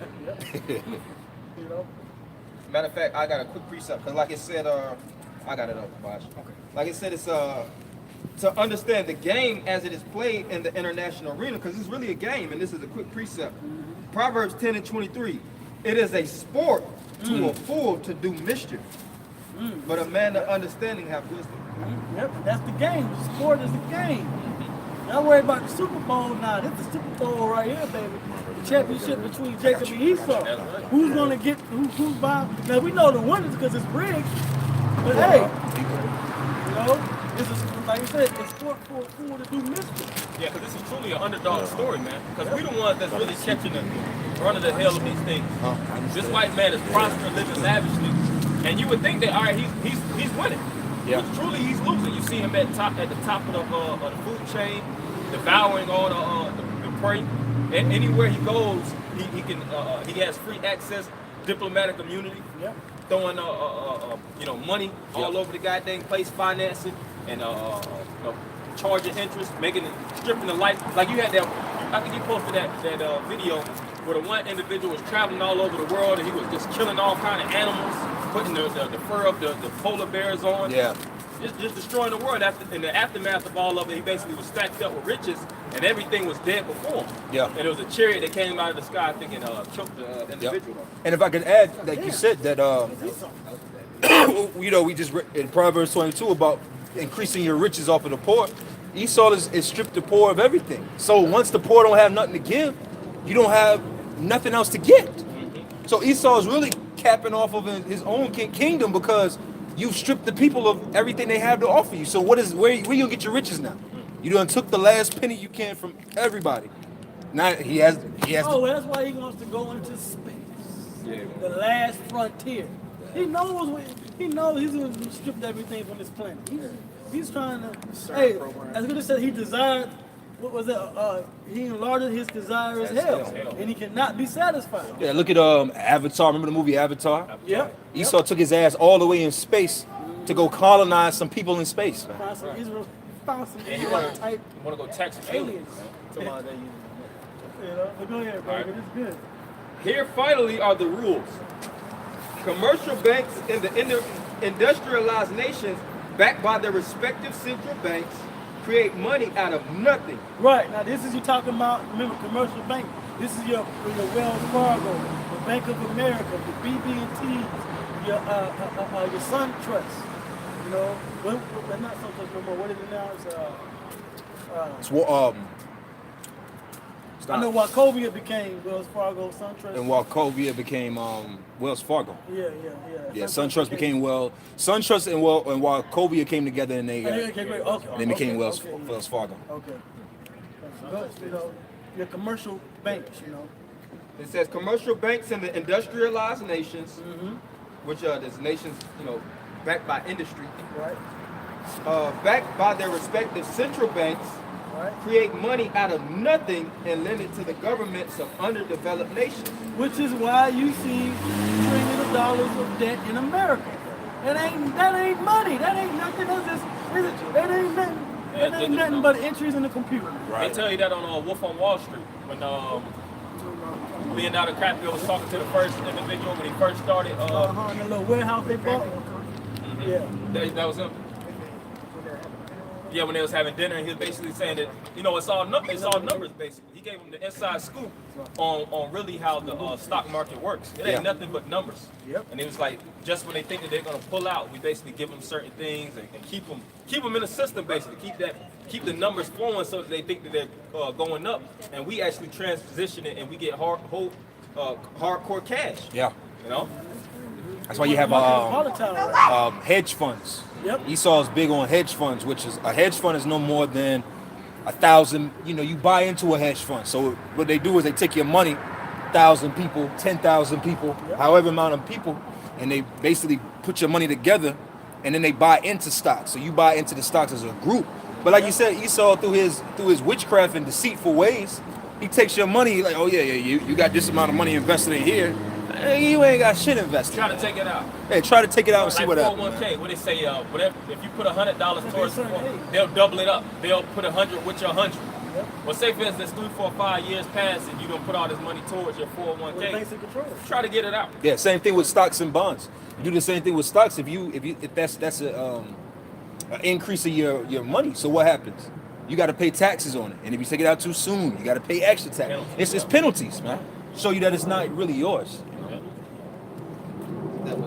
This devil here, man. It's someone going through my mind. I'm not to say this man, this boy.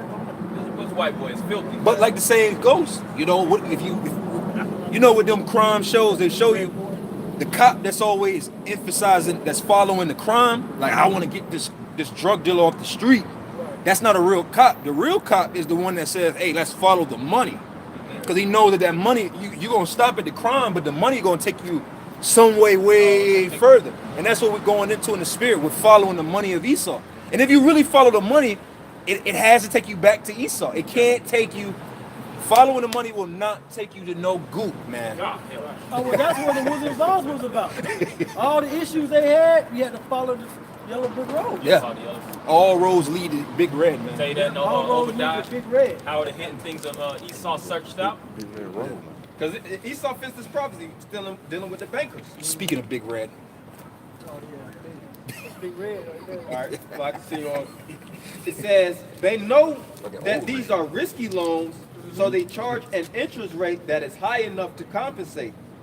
It is more than what they expect to receive in the long run.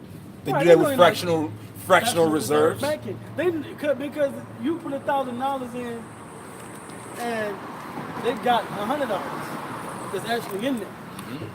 That's why when Jake come in, these rappers, the celebrities, they go to these banks and they say, well, I want to take out $2,000. They call the cops. Yeah, what was the big Black- black Black youngster. Yeah, black yeah. nigga, whatever his name was. I can't. Yeah, Black youngster, nigga. yeah. Black youngster, whatever. Yeah, he tried to take a portion of Yeah, money out. I forget how much. 250,000. 250,000. Yeah, Hell, nigga. they ain't got They that. ain't They ain't got that money, They ain't got that man. money, They thought he man. was robbing the bank, basically. Yeah. Oh, no but that gun. happened recently. If I found a report, I'll let y'all, I'll put it in the chat, man. But, man, that happened recently, man. Somebody had came in there and they had to call the cops. It was like, man, they thought they was robbing. Like, nah, man. They was trying to get their money out, but the banks don't have that actual They don't cash have that on money. there, man. And if I may add to what you're saying, that's why. And if you go into the, it's like three things Esau knows people need, and that's why he's minimizing your ability to get it. The gas stations, you see, gas stations are shutting down because he knows that you're going when the shit hits the fan, you got to run and go get gas. Grocery stores is closing down, and what's the other one? Banks. You go in these banks now, there ain't no bank tellers in the banks no more. You know what I'm saying? Because Esau understands through his, he ain't got the money. So when people go to do they bank, what they call what, bank runs? Yeah, bank run. When people go to running, man, this society is fucked. Let's go get our money. Like in Greece. Right. They only had to get only percentage of money out. Right. But they couldn't. Yeah. They couldn't sustain themselves. Bank holidays, all of that And to be comes. more specific, when it happened in Greece, that happened in Cyprus a couple of years back. Cyprus. That happened Oh, in yeah. Cyprus, you had the money on the bank. Austerity measures. Yeah, because the austerity measures was out there rioting. Now the same thing happened in 1929 when the stock market crashed. It was runs on the banks, and the people couldn't get their money. Yep. They couldn't do it. That's So where the creation of bank the whole holidays came big from. Great Depression happened was because the banks were readjusting to a new system, which like Apostle Bar had brought out a couple lessons ago. But you gotta say it like that. 2 or 3 videos. They talked about how the New Deal, especially that Roosevelt came with, was really like the New World Order starting here in America. Because he took away the gold. He created all these federal civilian workforces where people could get back to work, but it was all for to advance America. Yeah. We had something called a shanty town. A shanty town. Let's say your city was hit by by the Great Depression hard. We had people working to build up these shanty towns. Basically, it put people to work, so where they can get food, water, people to come by, but they built up these little shacks. You know what I'm saying? Look it up, man. Yeah. It's all in the 1930s. Yeah, look at how we 33, live today. 34. In a 5-month space of time, you might have generated, by yourself, of course, 100,000 plus. Say for instance, you work at 20,000, 30,000 a year. That's in a 5-month span. That's probably $120,000, $130,000, $140,000. But do you have even a fifth of that? Right. In most cases, you have certain people that's been in the workforce for 20, 30 years, and they got less than $1,000 in their pocket. Why? Because Esau knows how to suck the blood out of each and every individual, man. That's With it. all these different taxes. Everything you pay has a particular tax on it. Then you paying federal tax, state tax, you're paying car insurance, child support. All these things is being bombarded your way And they to the said point where you stay broke. They said it's going towards the economy, which it ain't no damn way it could be going back to the economy. It's going towards the military and wars, man. All we doing is funding Edomites wars, man. That's all it goes for. Federal government shut down. Federal employees had to go to damn food bank or damn supermarket. Right. Yeah. They don't have But the white man has our interests in heart. Yeah. He love us. All right, under number 2, when the underdeveloped nations cannot pay the interest on their loans, the IMF, which is International Monetary Fund, Yep. and World Bank enter the game as both players and referees. Right? Now keep it under now. That's rigging. There's more on there. I keep reading. Thank God. Using additional money created out of nothing by the central banks of their member nations. Right. The IMF is like the front man group of the central banks. Yeah. They go in there and they say, well, we can do this for this amount of money. We'll get you right. Yeah. That's why they got this guy Venezuela. In Venezuela, this guy Guaido, he's backed by the IMF and them. Because the central banks, Esau, the elites, they put him in there. And matter of fact, I'm gonna let the brother keep reading because this is good, man. Hey, man, it gets Good deep. stuff, man. Some good stuff, man. This is real good meat right here. I'm gonna let Esau out of his own words I'm gonna let Big Red explain what he does. This video ain't gonna get that much views. I know it. All right, using additional money created out of nothing by the central banks of their member nations, they advance development loans to the governments, which now have enough to pay the interest on the original loans. Now, if I can make a quick point to that, because I remember when I was taking courses on that, what the IMF they'll do is they'll come in, it's like a poor African country, and they'll give an IMF loan of maybe like 100 million to that country, and they'll say like, all right, well, like you were saying, well, we'll give you this money, but what you got to do is take this money to build a dam, so that now you can take this dam, you can create electricity, now you can fish, you can do these different things. So you'll do it, but they know like you ain't gonna be able to pay this loan back. They know that. They know you're gonna default on the loan.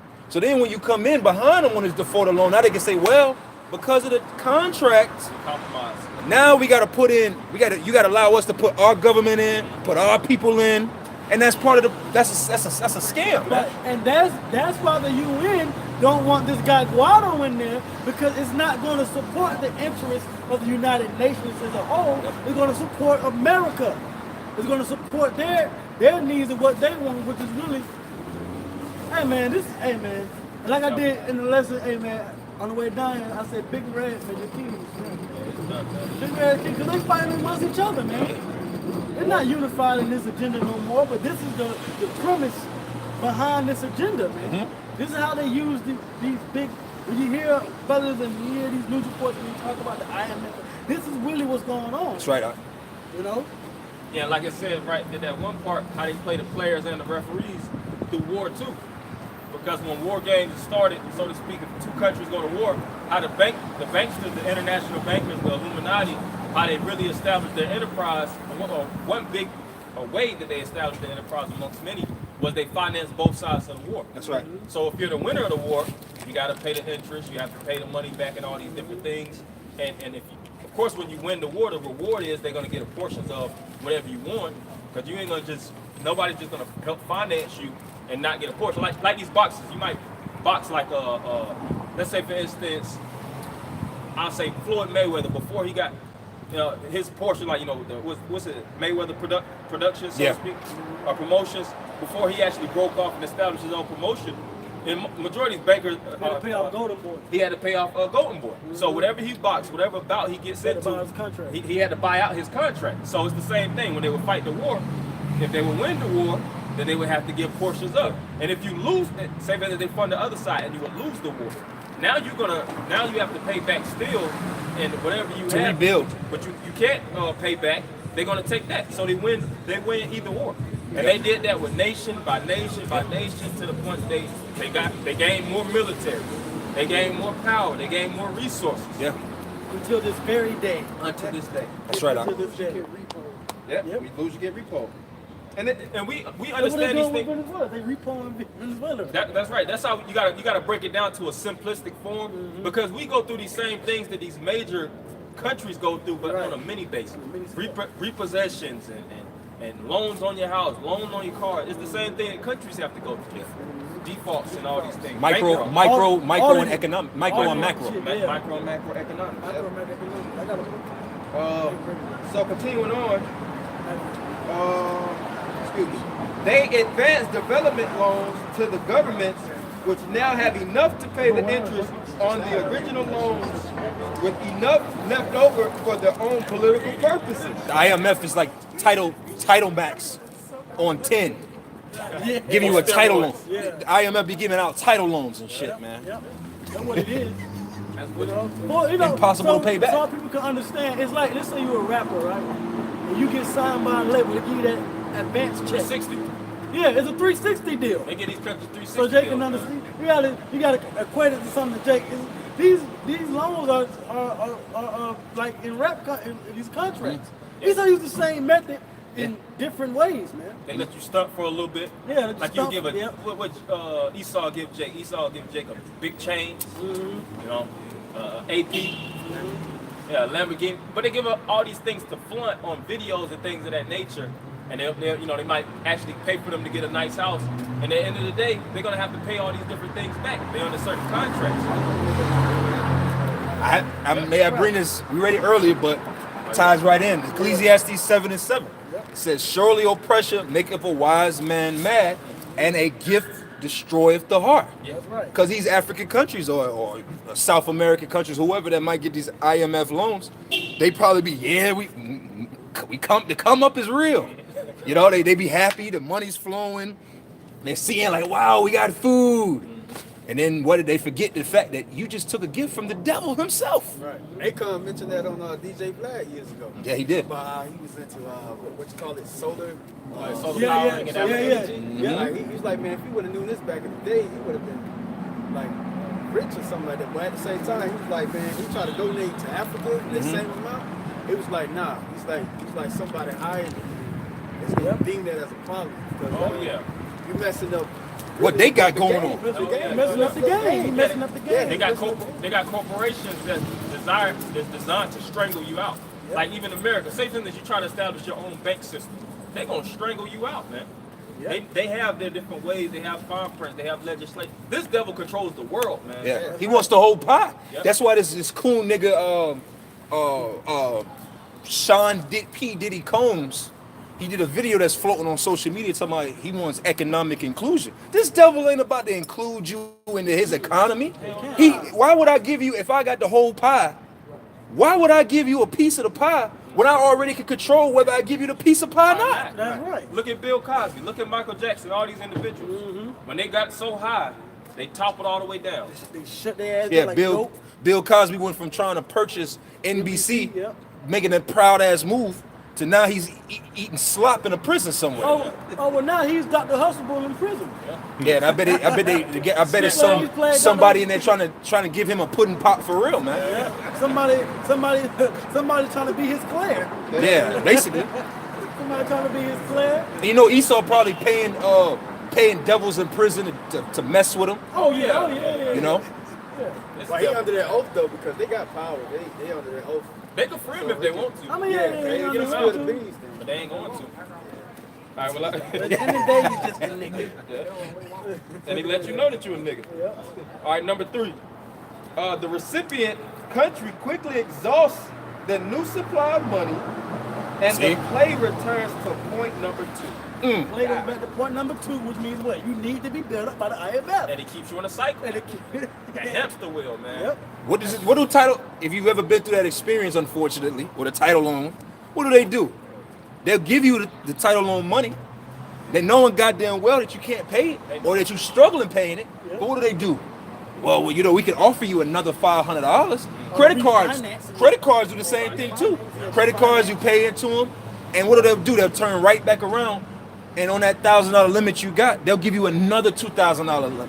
Why are they giving Like you you more already money? see, I wasn't responsible for the first $1,000. You know why? Payday loans. That's what it is. That's it. Digging you You know deep why? in the Because they're sand. getting ready to come for your soul. That's it. They want you. And that's basically what's happening. See, they gonna push the chip, but they want to make sure they got everybody in line to get it. They made a law in Arkansas. Right. That's just the beginning of the legislation. You know, that's just the beginning of the legislation. We gotta make sure that they can actually enact it to where now you in this much debt. Well, guess what? Since you can't pay it off, we need you. They're gonna put you in slavery through the chip. And this devil has it where there's no such thing as like an independent country. Everybody's in slavery, to be honest. Right. Countries are in slavery, and what tells country people, president, you know, you might see a prime minister, you think that he's the man, and he's in slavery, man. Yeah. That's why even presidents, they salaries aren't really even that much, man. Yeah. You know, they're I not. think, yeah, like it just may be, President Trump's last executive order in 2018 was the adjustment paid for the government officials. And then the Vice President makes like 243, the House of Representatives. They make about right around yeah. But the fact that they get paid a salary shows that they're a slave. Showing you they're slaves. But you got individuals that are way richer than the president. Well, of course, now you have a billionaire that's the office, so to speak. But in most cases, you have entrepreneurs and certain individuals that's good at fucking people over. What a Bush family. For lack of a better term, they're good at effing people over, and they're richer than the so-called man on top. So who's really the man on top? Yeah, who is the man? Yeah, who is the man? I made that in my video too. Big Red is the man, and the man is in control of men. Can I bring this out real quick? This is Deuteronomy 28 and 43. Yep. And it says, the stranger that is within thee shall get up above thee very high, Yep. and thou shalt come down very low. And that's us as a people. We very low, and this devil's very high. And they, what these elitists do, they hide behind multiple people, not just one individual. The president, they set him up as a front man. Yeah. You had back in the day, who was this individual? They thought was the richest man in the world at that time. It wasn't Bill Gates, but he was basically being financed by the Rothschilds. Man. Oh, J.P. Morgan. J.P. Morgan. They basically was like that was the man at the time. But He died poor. Died broke. He was just a little guy in the play, man. They just set him up to do all the working in the strings, and while he's being an extreme puppeteer. Yeah, he was the one. He was the face in all the court cases and things that happened Yeah. back then. Vanderbilt, another one. Yeah. Because this devil doesn't want to be seen. He don't want to be exposed. Everything he does is illegal. Loan sharking, War money crimes. War crimes. war crimes. Oh, he's above the law. Yeah, he he's an makes the law. extreme warmonger. All these different crimes are worthy of death. But he can't get caught because he's behind the scenes. You never catch him. You never see like these elites. They don't be going to these UN meetings. They set individuals up to go to these EU meetings, these UN meetings, all these different meetings.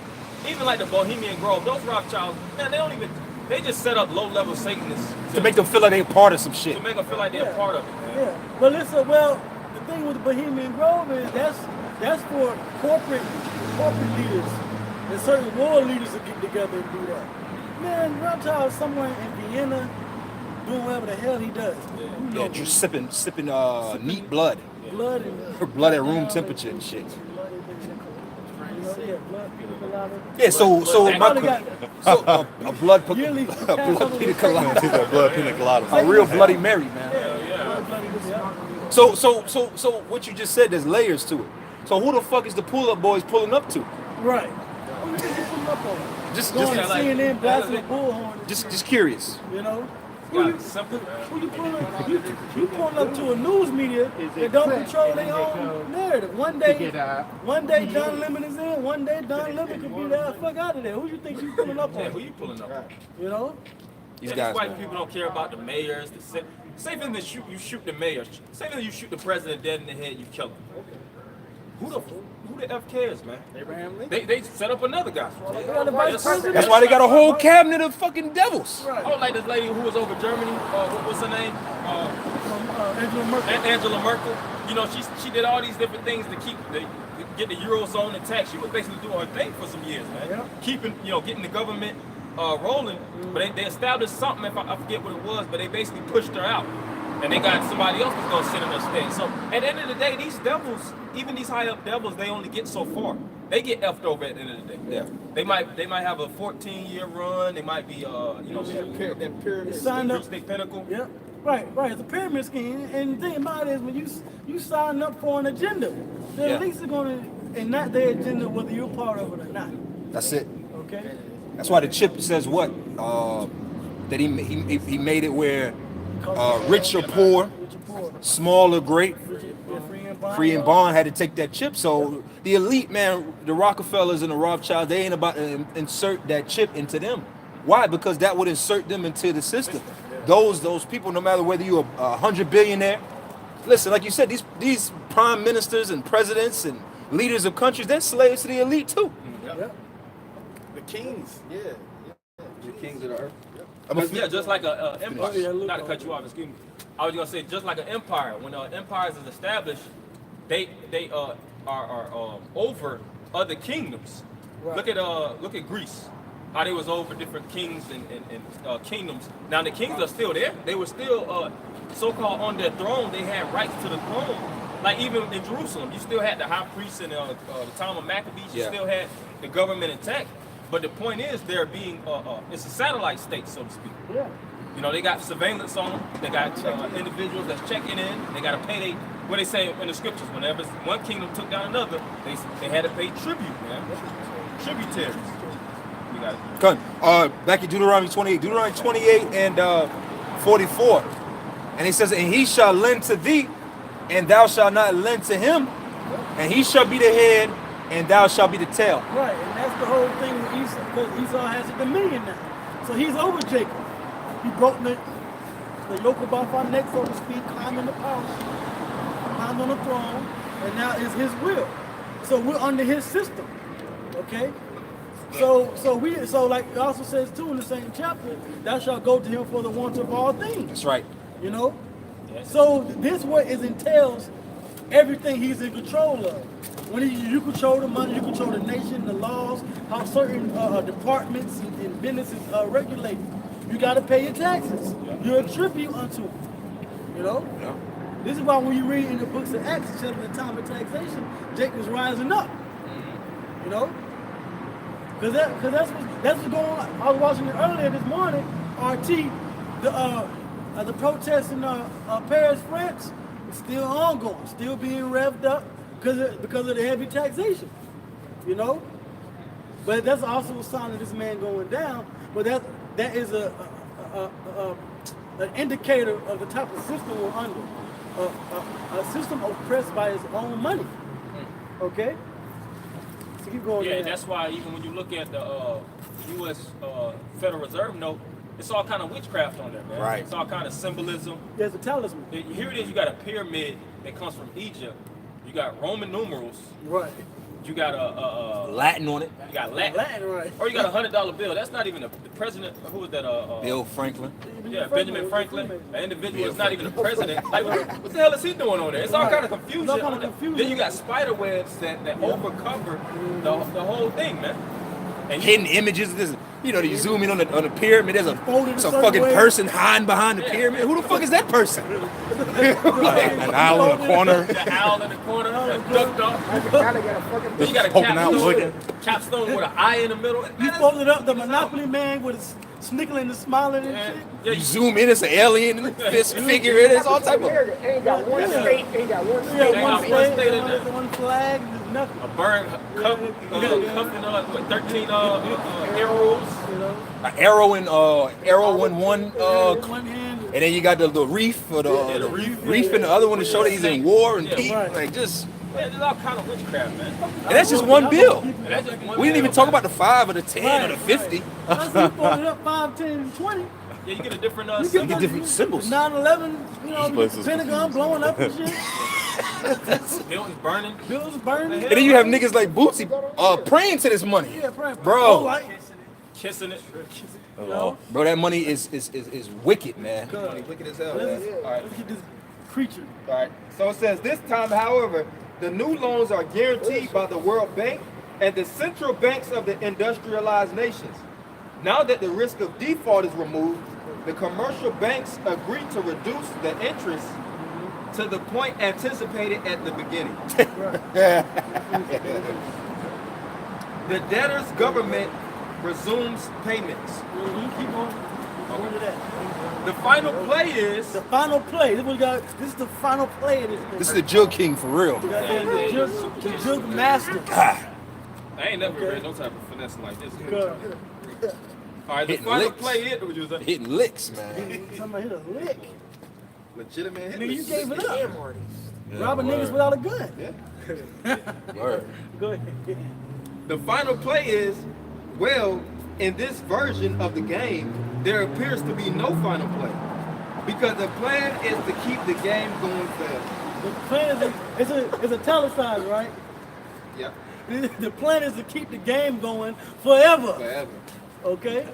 Hey, that's why when Aaron Russo was talking to Nick Rockefeller was talking to Aaron Russo, Yep. and he was asking him, so what's the point of all this? He was like, you got the whole world, Right. you control everything, you control the resources. What's the point of everything at this point of keep sucking the life out of these people? And he told him, he said, we're gonna take this chip and we're gonna insert it in people. That's totalitarian control, man. That's right. I got a precept. Yeah. Go. This is Psalms 49 and 11. Yeah. And it reads, their inward thought is that their houses shall continue forever and their dwelling place to all generations. and they call their lands after their own. So like how you saying, they basically they ain't gonna pass that. They gonna what happened with David Rockefeller? Was it David Rockefeller or Evelyn that stepped down from basically running the family business? All he did was set up his son. He said somebody else. He set his son up in his place. And what's his son gonna do? Keep them successor. He gonna keep them same debts going. Nah, you was paying my father, now you gotta pay me. Hey, train up a child the way you should go. That's the family business. Shout out to Park Road. Yeah, Family basically. business. Yeah, They're 'cause bankers. when they established themselves, they set the 5 sons. It was what was it, Maya Amschel Bauer when he first started, and who was his son? Moses. I think it was Moses. Yeah, Moses. And then they set the sons up, and I think one of them went to Vienna. We went to Frankfurt. Frankfurt. Austria. We went to London, Austria. And what was it? Vienna, Austria, Frankfurt, Germany, London, England. Damn, we just named like 4 or 5. Yeah, it was another place though. But when they got there, what they was doing, they was putting witchcraft all over the dang place through money and finances, interest rates, because that's how this devil gets down. When they was going to these different countries, they all had the same motive plan to topple the country. So even when you talking to these banksters, even though they smiling in their face, they got a nice suit on, they look like they're for your well-being, they trying to put you in a further debt, man. That's it. When you trying to finance your car, when you trying to finance a house, they don't want you to really pay for your car and own the car. They would love for you to F up and mess up so that they can repossess it, man. Yeah. That's better for them. And then they'll take it and they'll give it to somebody else. They'll do it all over. Same thing with these mortgages for the house. Repossess the house. Repossess your land. Like when we talking about that a few days, I forgot somebody was saying that. Refinance. Here it is, Jake. You get a car, 2018 car. You'll finance it for 5 years. You pay the loan on it, but you want something new, so you'll sell the car. The car's paid for. Trade it back in, and then You'll sell the car or trade it back in or whatever. You paid the loan, paid the car. Somebody else will come in. Now it's $20,000. So Esau to keep that game, like you said, going on forever and ever. Why does the fifth person that owns that 1998 Honda Accord got to still finance and pay on it? Just give the guy the car. Just give him the car. Esau is. Esau wicked. But you know what? Because the dealership got to pay for it, so they got to, because they're joined to this. It's a whole fucking pyramid scheme, man. Yeah. They got D's. Man, they got the scheme. D's and dudes, they got. Esau, we're not gonna scam you in the kingdom. We just gonna work the hell out of you. Right. Hey, I'm gonna tell you, brothers. Next We're not time, gonna scam them. you know, Lil Willie don't, but I already know brothers gonna get one. Next time you get a ticket, when you go to court, hey man, That's real. payments, man. We subject to payments. But That's next real. time you get a ticket, look at the fine print and really read that ticket and see how much you pay, what you pay toward. It said when I got a ticket, I looked at it, it said I'm paying towards something called Joshua's Law, paying this for this judge's retirement. You paying for everything besides the actual fucking ticket. The ticket. Right. That's why your tickets be so high. Here it is, you're paying $300-400. You're like, damn, I only went 10 miles over the speed limit. We'll show you that. Past the stop sign. Working for the government. Yeah. Or they put you on probation. Go to court, like you said. Go to the courthouse. Next time you gotta pay a bill or pay a ticket or something. Man, them courts is making millions of dollars every day. You see how many people be in the line with you? Right. You be like, what you here for? The same thing. Same thing. Like, god dang, and it take forever to even get registered, go to the stand and talk to them. They ask you, do you want to plead NOLO and all this BS? But by the time you get there, you just accept whatever they got. Yeah, you just accept, because you want to just get out of that get point. the fuck go home. Line all out, like, all right, man, I just pay. Missing work. Yeah, right. Chicks be crying, I only got $3. That's one girl, I really ain't got no money. All right, get on the payment plan then. All right, you gonna pay this money. They ain't gonna, all right, you only got $3? They call it debtor's prison that they're trying to bring back. A lot of these people are gonna end up in debtor's prison behind their college loans. It says, to make that possible, certain things must happen that are very final indeed. They include the conversion of the IMF into a world central bank as Keynes. All right, a world central bank as Keynes had planned, which then issues an international fiat money. Which is what's going to be the new international fiat money. the microchip. Okay? Get that. That's crazy. Now you can get Revelation 13 and Yeah. 15. Go ahead. Once that banking issue is in place, the IMF can collect unlimited resources from the citizens of the world through the hidden tax called inflation. Through inflation. That's what you're seeing around the world with this dollar.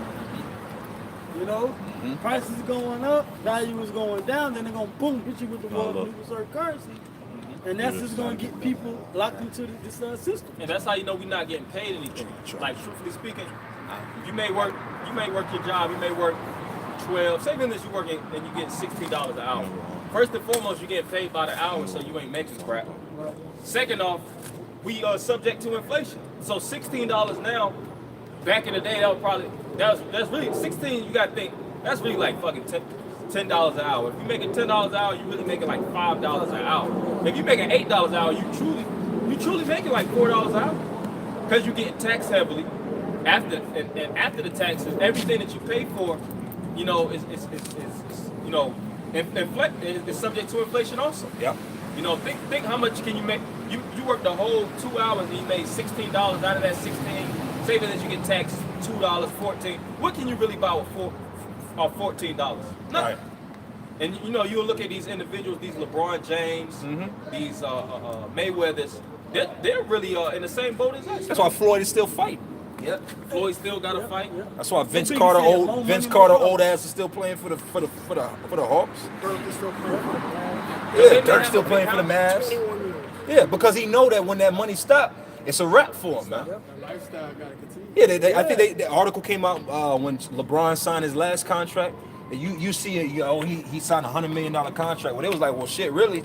Chop that in half off the rip. Oh, they chopped. Off the rip. Yeah, He they dissected that. Yeah. He ain't making no money. They ain't making no money, man. I saw it on ESPN one morning. I was getting up there, was talking about these new guys, because you guys, you know, these new draftees are coming in and they sign these big boy contracts. They was talking about Steph Curry's contract.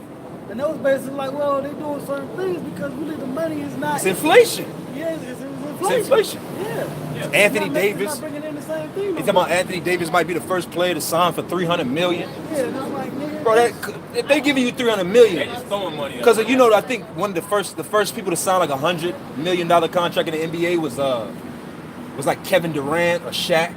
It was like between the two of them. But you gotta think that $100 million that they signed for 5 to 7 years back in '99 is way more valuable than 240 that Stephen Curry signed. But it sounds so.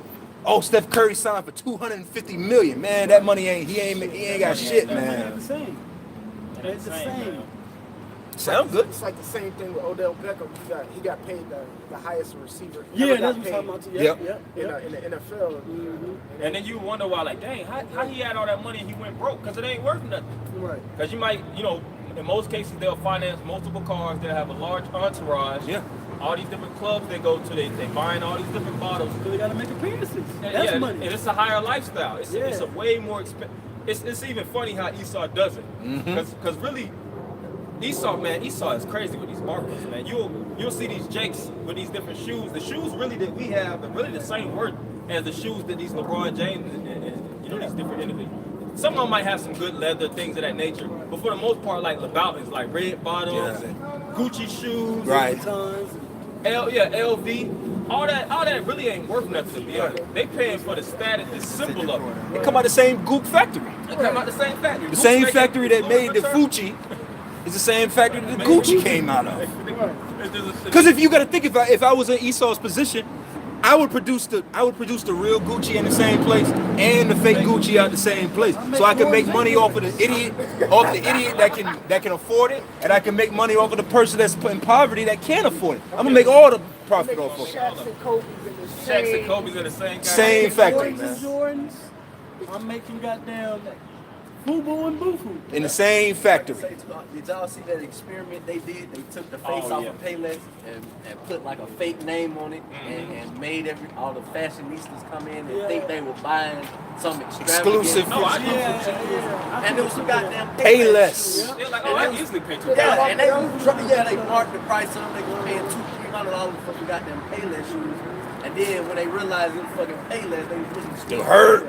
and they refund money to let them keep the shoes. Same goddamn thing. Liquor, same thing with liquor. I saw a post years ago, like your favorite bottle of expensive champagne might be $1,000 in the club, but it only cost that company, like Ace of Spades, it only cost them $20 to make that same bottle of champagne. It's all grapes. It's all fucking grapes. It's all grapes. And people just want to have access to what they want to feel like they're not poor. That's what it is. That's the thing with spending money. These celebrities, they want to feel like, all right, I'm not spending money on the same thing. I'm not drinking Ciroc, or I'm not drinking these. I'm not drinking Budweiser. Yeah, Budweiser. I'm drinking, like you said, Ace of Spades. So I'm gonna pay $700 for this bottle. But really, both of them is really the same. You ain't getting no type of benefits off of the drink. The drink ain't goddamn, stimulating you on a whole nother level, in turn from the drink that we drink. It's the same dang thing.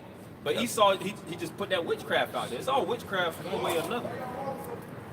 Hey Drake, hey Jake, be out here on the street talking about something. I got the new cologne. I got a new perfume, right? And then so Jake be out there.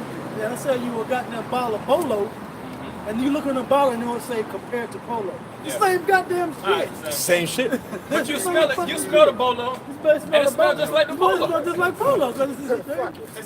It may be cut a little bit more, water. Diluted or something. Yeah, Or it'll wear off. Where the Polo might last you the whole day. You spray it at 8 in the morning, it'll last you all day. The Bolo might only last till 12. All right, so double up and put some more on at 12. Buy another bottle. Get two. I'll buy you one, get you two. Esau with his Esau. That's why the scriptures say that there's nobody more the most subtle beast, man, because he understands the way the minds of the people work, man. He sells you depression, and then capitalizes off of I'm gonna make you feel bad, woman. He sells you hope off of the oppression, because he makes you feel bad because here it is, the black woman. Well, you feel bad that you don't have hair growing out your head, but I can sell you this weave. And then these nigga women, what do? They get attached to that. Esau knows how to play off the minds of these people. Guess what they're doing in Venezuela Really, it'd be now? beaver weave. The women down Beaver there hair. are shaving their hair off, and they will know what they're gonna put into the market. They're gonna sell it to these black bitches up here. You know what Esau really feed off of? How people are materialistic. Yeah. They gotta have it. So it's like, you might as well. He made the woman materialistic. Yeah, he made materialism a thing. Yeah, it's a religion. That's why Satanists. That's why all these people are Satanists. Because the religion of Satanists goes into individuality. Yep. These people they're all about their own fucking self, man. Yep. Free will. Yeah. Own self. Looking different from the norm. 'Cause, see, nowadays being abnormal is the new normal. Back in the ancient world, that's why I said every man should have a beard. You didn't have all these crispy lineups and all this. Yeah. Really, lineups in barbershop, that's some BS in itself, man. You going to all these different barbershop, you got paying all this money for a crisp lineup and all these different design waves and all this. Yeah, it's narcissism. You hear that, Karatza? Right. Like if you hey, look, like if you had a certain particular look in the ancient world, whether it was your hair, your clothing, your jewelry, whatever, it was based on status. Yeah. Like for example, if you were, which of course it happened in Israel. The high priest, because of his status, he wore a certain garment as opposed to the chief priest and the rest of the priests. Yeah. But then you have, like for example, going back to Japan, all right, the samurai could actually wear swords and wear armor as opposed to certain officers and certain other men around them, and then opposed to the poor. And then the king had a certain crest or a particular helmet he wore. The king's meat. Yeah, So if you look different, it was based on your status, not because I just feel like, you know what, I'm Japanese too. Let me wear a katana. When you go outside and wear a katana, you want to. Your ass gonna meet a katana to the damn throat. Yeah. Because you weren't a part of that order. They're gonna say, okay. Well, who's your daimyo? Who's shogun? Who authorized that? Who's That's false land claiming. you come? Yeah, it's false claiming. You had individuals that they be trying to get the veterans benefits, and then you like it happens in the United States, and they'll check them, man. Yep. They'll ask them these different Wearing these hats. Yeah, Vietnam veteran. Vietnam vet. How old are you? And they be damn near finna beat their asses, man. They be serious about it, man. Esau be like that on a low level with these colleges. You wear, like, for instance, you might have went to Harvard, and you could buy like the Harvard sweatshirt. Them people that go to them colleges, they'll check you. Like, oh, okay. Well, what year did you go? What did you live in this dorm? And you ain't got the right answers. They be ready for you to rip that sweatshirt off because you false claiming. I got a precept. This is Nahum 3, and I started 4. Because of the multitude of the whoredoms of the well-favored harlot, the mistress of witchcrafts. That's Big Red. Yeah. Big Red and his system is the mistress. You use witchcraft to deceive the whole earth, man. Yeah, because Puts you on that vibration. a craft is like a skill. Yep. You have swordsmen, you have artisans. Speak about the Craftsmanship. Craftsmanship. The city shall be commended. So if you're a witchcraft, that means you have a skill with sorcery. These devils are very, The unseen very, world. yeah, they're very, very skillful with vibrations. They know how to push out vibrations upon people, and they deliberately poison your mind. They make your mind toxic, so you want more. You need better clothes. You might buy these different clothes. Say for instance, you feel low in the inside, so you want to dress better. But you dress better, and you're still not filling that void. So you have to do more things. You have to keep covering yourself with more coverings. Yep. That's why it tells you that in Isaiah, the Lord is going to destroy in this mountain the covering cast on all people. People have the average person has 8-9 different masks on, man. Well, that's because they're told that they ain't worth. Yeah, multiple personality disorder. Yeah. These different people are subject onto that spirit, the schizophrenia, bipolarism. All these demons are developed through depression, man. Vessels fit for possession. Damn. Okay. Yeah. Because nobody actually feels comfortable with themselves in these days' time. That's why you see this. It's a new fun phase, or this new phase that's happening in the world where what you got men in their 40s, 50s losing their hair, and all these videos where now they want to men wearing lace front weaves, dyeing their hair. That's all vanity. This world is built upon vanity. You know? You got just for me, and you got just for me. Damn. Basically. But I'll continue on. It says, because of the multitude of the whoredoms of the well-favored harlots, the mistress of witchcrafts that selleth nations through her whoredoms, Damn. and families through her witchcrafts. That's right, and we're going into it now in this book, man. This is how he's doing it. Okay, so let's go back to the final play. Okay, it says the IMF can collect unlimited resources. Matter of fact, You can come out. read this part. Once that bank of issue is in place, the IMF can collect unlimited resources from the citizens of the world through the hidden tax called inflation.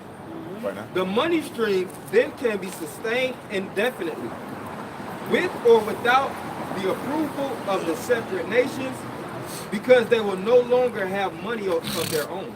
That's right. They will no longer have money of their own. All right, and that's what it's about. It's about controlling the people through the money. Okay. Now I want to get. Let me see. Okay, money of their own. All right. Let's jump down to the final play right here. The end. All right, the final play. The underdeveloped nations, on the other hand, are not being raised up. The underdeveloped nations are not being raised up. They're really not finna raise Venezuela back up. That's it. It's just about being in control of where these places go. Okay. And look at the crisis in Mexico. The reason why all these Mexicans want to come to the United States is because Mexico is stricken in poverty, man. And here it is back in the time, the Aztec kingdom, when the Mexicans weren't under Edomite control. They had resources, man. And Mexico is really a good place to live, so to speak. You got Good weather. the weather, Surrounded by water. surrounded by Got the water. Gulf Coast with that warm water. You would think that they would be living high off the hog. You have maize, you have all kinds of different good resources that are settled. Your maize, that's settled in Mexico. You got South America right there. Yep. You got Central America. Central America. But Mexico is stricken in poverty. And with the so-called, how did the white man destroy Mexico? Through drugs, the cartel, because these are, what's the big guy? Chapo. Who financed Chapo? And you'll listen to individuals talk and they be like Chapo network was in what? $1 billion network. That means he ran a lot of drugs. He had to destroy a whole country to have a network that high, man. $1 billion net worth, that's a lot of people that's on drugs. Right. That's a lot of crime. Yep. A lot of people that's being poverty stricken. A lot of sickness, because with drugs comes sickness. Yep. And with sickness comes, medical Shit, assistance. Demon possession. Which is more and more influenced by what the media and the government put out there. And the thing about it is they use the cartels the cartel are the ones that control all these so-called free resources. They're putting the money back to, the big plug, aka Big Red. Big Red is the big plug. Yes, Gary exposed the CIA. Gary Webb. Yeah, Gary Webb. Yeah, he exposed it. I was just looking at the spirit. The CIA used drugs to finance. He might have spoke on that too, but he spoke on also the fact that the government, the CIA, sold drugs to finance privately finance what they had going on for themselves. Yeah, because they financed the cartel. That's why even the cartel, when they would go certain places, they even had badges of immunity. So, say for instance, certain law enforcement try to crack down on them, they being pushed out their legislation, man. Oh, you watch that even in certain movies with the CIA.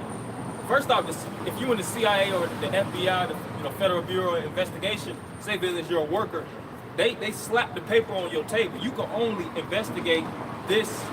You can only go this far. Yeah. You can't go outside your means. That's why you'll watch movies and you'll see individuals try to go vigilante. Go rogue. They try to go rogue. Why? Because the individual at the top is setting boundaries. They don't allow them to go touch certain people that has a status of immunity.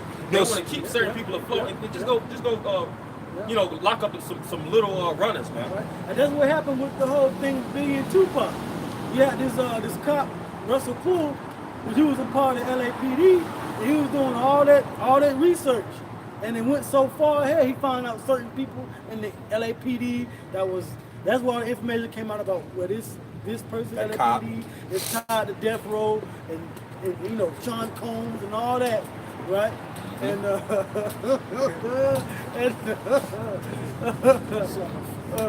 what they call them? Criminals in action. CIA. yeah. And then see what happened was, all right, he went up so far, okay, and then they blocked him. They blocked him out. I think as he had to leave, he left the agency. Okay. Yeah, he did. That's right. He left the agency. You know. You know, it's a good movie too. That show you that it's a comedy, but it's a lot of truth in the comedy. Is The Other Guy with Will Ferrell and Mark Wahlberg. Because in that movie, they show you, which is a comedy, but they show a lot of truth. They show you how like the city of New York was they had stole all the money from the police department, and he was digging into it. And he was researching and found out basically the police they had the upper people came down. He was like, listen, man, you getting calls. I'm getting calls from people that I don't get calls from up top, from upstairs. You got to stop what you're doing. So every time he do something, they would basically take more rights from him. They took his gun from him. They took his rank from him. So now instead of him being a detective working in an office, you know what? Let's go direct traffic and shit. So they show you how they stripped him with Will Ferrell. That's how you got Will Ferrell, because he was going up above your pay grade. Yep. Okay. You're looking at things that you got no business looking into. Because the farther you study, you start connecting the dots. Like you'll look at people in the CIA or the FBI, they start having those books that they connect. The more you connect that spider web, you're gonna start seeing there's gonna be a lot of white people, politicians, judges. Mayors and senators, you're going to start seeing them all in the midst. If I may. You're going to see how these things is run. You're going to see how these campaigns of these presidents being financed, because they finance off drugs.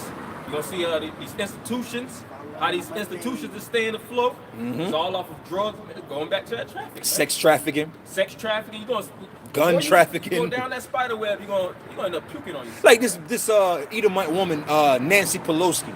Was she the Speaker of the House? Yes. Here it is. She making what we said earlier, whatever you call her salary. I think they say she make like 200, like 150, 200,000 a year or something for her position. Like 270. Yeah, but she's worth $100 million. You make 200,000 a year, but you worth 100 million. Where you think that 100 million came from? She a pusher. She a trap girl, man. Trap queen. That shit don't add up. It don't add up. Ain't no way. Ain't no fucking way, man. She worth over 100 What was she mil. doing when she was a senator from, I think she's a Republican from, English state. What the fuck was she doing? She was doing some dirty-handed shit. And then whoever else, her family, she got sisters, cousins, brothers that's involved. You know what I'm saying? The Clintons. The Clintons were the biggest drug dealers in Arkansas during their time when he was the governor or whatever of Arkansas. Yeah, all kind of oil. Yeah, they trap boys. Yeah, trap boys. And they know how to clean money. Hey, you watched that on this show Ozark, where he was talking about cleaning money, and he was saying we gotta get to one institution that the government cannot touch, the IRS will not mess with, and they thought about the churches.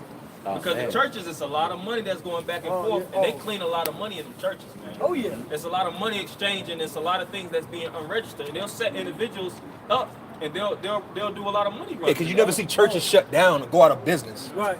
Oh, Never see that shit, man. yep. DMS had to go kill that. Yep. And they gave him that speech, and he was shooting. He held the gun. He couldn't do it. You know? Reverend. Dirty system. Hey, I remember going to New Birth back in the day, right? And I remember because this was when we was learning Georgia history and all of that, and they was going, so you learn about separation of church and state. You learn about and then here it is back when this guy, you talking about like 4, 5, whatever, 2 or 4, and then they had this guy, this fuck man, what was the name of that politician, man?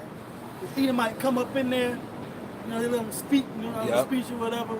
Always around election time. Yeah, always around election time, they set these politicians up in the churches. I'm like, I thought there was supposed to be some separation of church and state. Come speak to the people, and they always. Yeah, I remember. And it was getting Jake, because he was a Democrat, and they were trying to get Jake up in there. That's because he was putting money in Eddie Long hand. Yeah, to let him speak. That's why he could fund all them trips with them little boys and shit.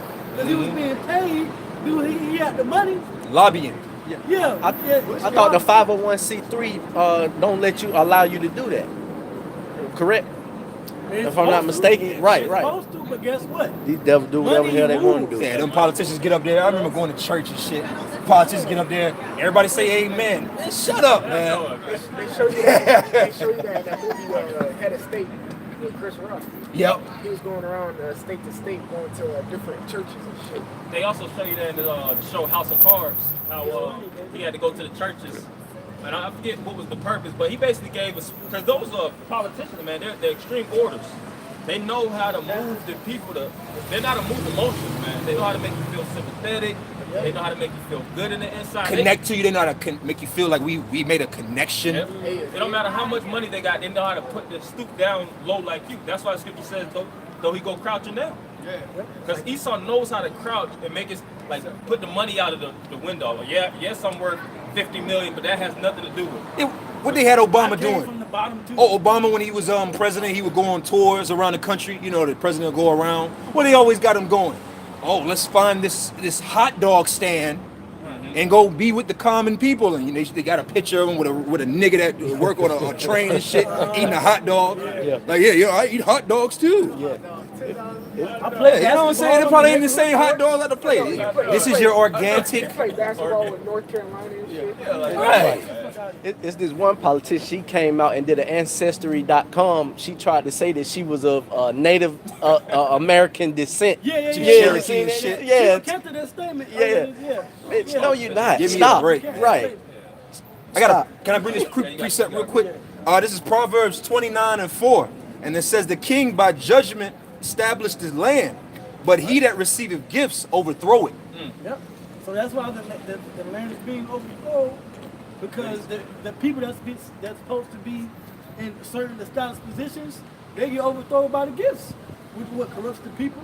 Money, man. That's why I said What the people love say, money. as the rule is, so is the So people. as the people. And that's why we know through the spirit that the Lord's not dealing with these pastors at the top. Because you're dealing with millions of dollars from the congregation, you're dealing with politicians. What's this individual, Islam Farrakhan? He's dealing with all these rappers. Yeah. He's the medium source from everybody, from Right. from rapper to church. He's like Jake's religious outlet. Gangsters to the people. He's always trying to take a dirty person and clean them up for the masses of the people. That's basically a form of money laundering, a form of laundering, man. You taking filthy people and you being a medium and trying to paint a picture to the perception of the people that this person is clean, man. New Jack City, remember? New Jack, The guy that was protesting Nino Brown, he walked into the place and he saw the pastor sitting down with fucking Nino Brown, man. What the fuck y'all talking about? Yeah, because Nino was wicked as hell. And what these drug dealers do? They go to the areas and pass out turkeys. Yeah. Yeah, that's Go to the ghettos. Here it is. You watch the movie New Jack City. He done ran everybody out the building and set up the cartel. Done stripped certain Jake naked on the street. But he trying to come off and represent himself like the face of the people as a good person. Right. That'll be the Carter right there. Philanthropist. That- Yeah, that- philanthropist, as the brother said. I got a word. This is the word politician. It says a person who is professionally involved in politics, especially as a holder of or a candidate of an elected office. And it says a person who acts in a manipulative and devious way, typically to gain advancement with the organization. Yeah, like But that's the whole. That's why Trump. Yep. Trump speak.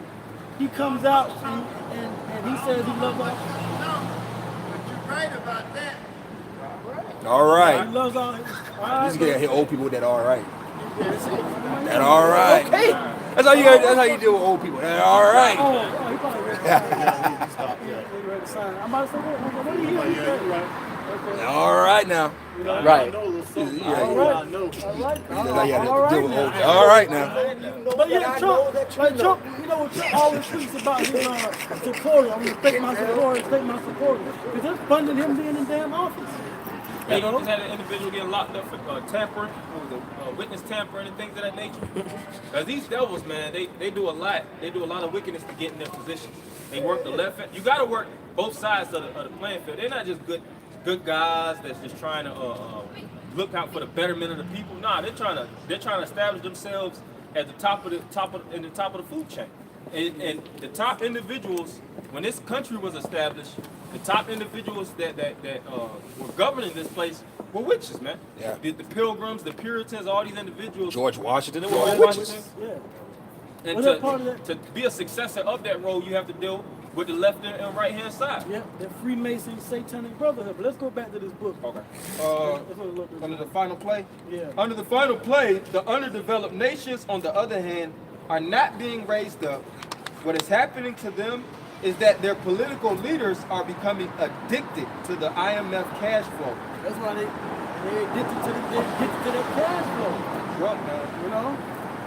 That's why it's like, man, you can't get these guys out of office and that. Right. Nah, man, they keep getting funded. Okay? Keep going. Right? And will be unable to break the habit. These countries are being conquered by money instead of arms. They're being conquered by money instead of arms. That's what Nick Rockefeller told Aaron Russo. You know, he was like, man, look, you know, he was like, you know, we don't force the people. He was like, man, you know, I mean, it's gonna be that's why they use that process of easing things on. You know, but they don't have to use the sword. They don't have to. You know, if they can use other means, they will. But you know, eventually, what's gonna come to. But that's just how the system is set up. And that's why, you know, scriptures speak about how Esau's blessing is the sword in Genesis the 27th chapter. Because Esau doesn't only weaponize armor, you know, and his cachet is not just guns, man. He has politicians that he can weaponize. He has money that he can buy people out. That's a form of that's a projectile, man. That's a way that you could stab somebody, man. That's a way that you could sever somebody. That's why the scriptures say that he what is it? He wets his tongue like a sword. Wets his tongue like a sword. So that's like Yeah, his tongue is a sword. What it says, tongue. It ain't gotta be actual war or violence. If you can find that his tongue goes all throughout the earth, which is influence. Because if you're influenced, the style of just shooting somebody to make them submit, that's old. That's an old way of submitting, man. You put some money in his pocket, he gonna submit. Finance him. Give him some goodies. Give him a building. He gonna do what you want. Because what happens, like they said, it becomes a habit. It becomes an addiction. Now it's coming to the point where have you ever seen an addict and is like a true addict? They'll do whatever to get that fix, man. I read this book years ago when I was young. It was a foul book, but it was this Jake in Memphis. He started to when crack became a thing, and they started having those certain individuals that became like the alphas of the crack epidemic. This one dude, he was making addicts do all kind of filthy stuff with animals and stuff just to get them fixed, because it became a weapon. He started to weaponize the fact that these people were urging that addiction, that their integrity goes out the window. And it's the same thing with Esau. Esau, through his money, through his control, he controls what? Religion, he controls money, all these different things he does, he'll put in front of you, and he'll actually make you submit through that alone, man. He doesn't have to beat the hell out of you. This is a psychological warfare. Takes advantage. He does all those things to take control and take advantage of you. And that's why you can't be addicted to the system. You can't be, in all to the things that this devil will give to you, man. The hell with this money. That's why we curse and condemn this money. That's why we condemn this world on the whole. Yeah, we use it as mediums of exchange. Yeah, you need to work. Scripture says, you don't work, you don't eat. So, of course, as Scripture says, render unto Caesar the things that are Caesar. You have to deal with this money. You have to deal in this system. You have to play in the system. But in your mind, consciously, you always got to realize that, nah, this ain't it, man. This isn't my rest. The hell with this money. This money is worthless.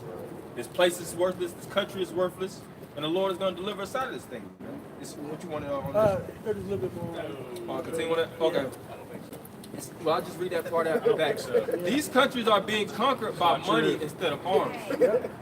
Soon they will. Oh, he's not talking about this. You don't think so? All right, man. Soon they will no longer be truly independent nations.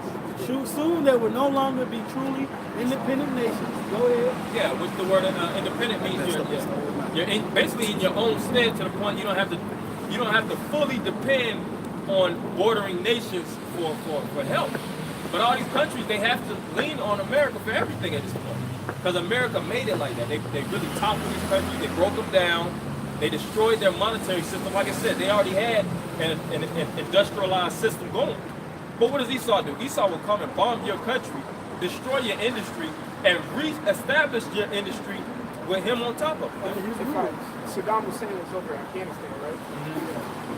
No, who's on the? Let me go by Iraq. All right.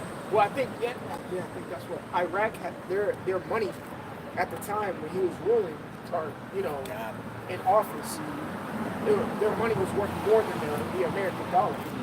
And then the Gulf War hit, and with Bill Clinton in like 1991 or whatever, and then all the way up to George Bush, and they just totally decimated Iraq. What's funny is George W. Bush, Daddy Bush, when he was over the CIA, he didn't want to help set Iraq up in the 70s.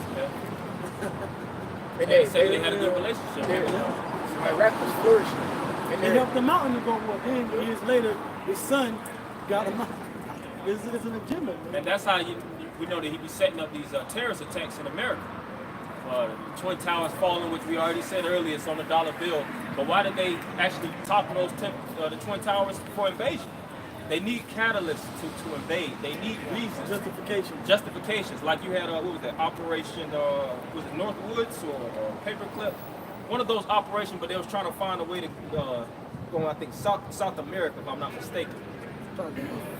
You can look it up, but basically they was trying to come out with as many plots as possible. And the CIA, this is the CIA fact. They was coming up with as many plots to go in, I forget the leader's name. I'm gonna look it up in a second. But to go in the land and invade them. And one thing that they said they was gonna blow up a boat. Basically a boat, a cruise. Probably Noriega. Going back to the Navy. It might have been, but they was planning on blowing up a cruise ship. They was planning on all kind of different things, even like the Titanic. That's how we know that's a whole hoax, man. And Esau now he's trying to he's doing whatever it takes to muzzle this information. Now they just came out recently. They're trying to censor conspiracy theories, so-called conspiracy theories that's in the on the internet. Now it's being harder and harder and harder to look these things up. But I'm gonna continue on this. It says, soon they will no longer be truly independent nations. They are becoming more components in the system of world socialism planned by Harry Dexter White and John Maynard Keynes. Their leaders are being groomed to become potentates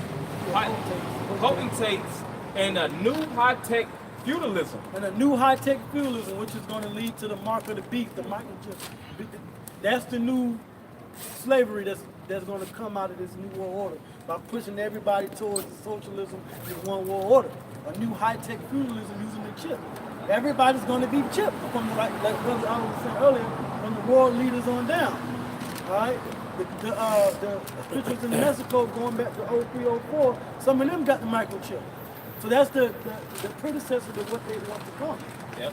Okay. And I had it, what I was talking about, I'm just going to read a little bit and I'm going to jump back. But it was Operation Northwoods. Okay.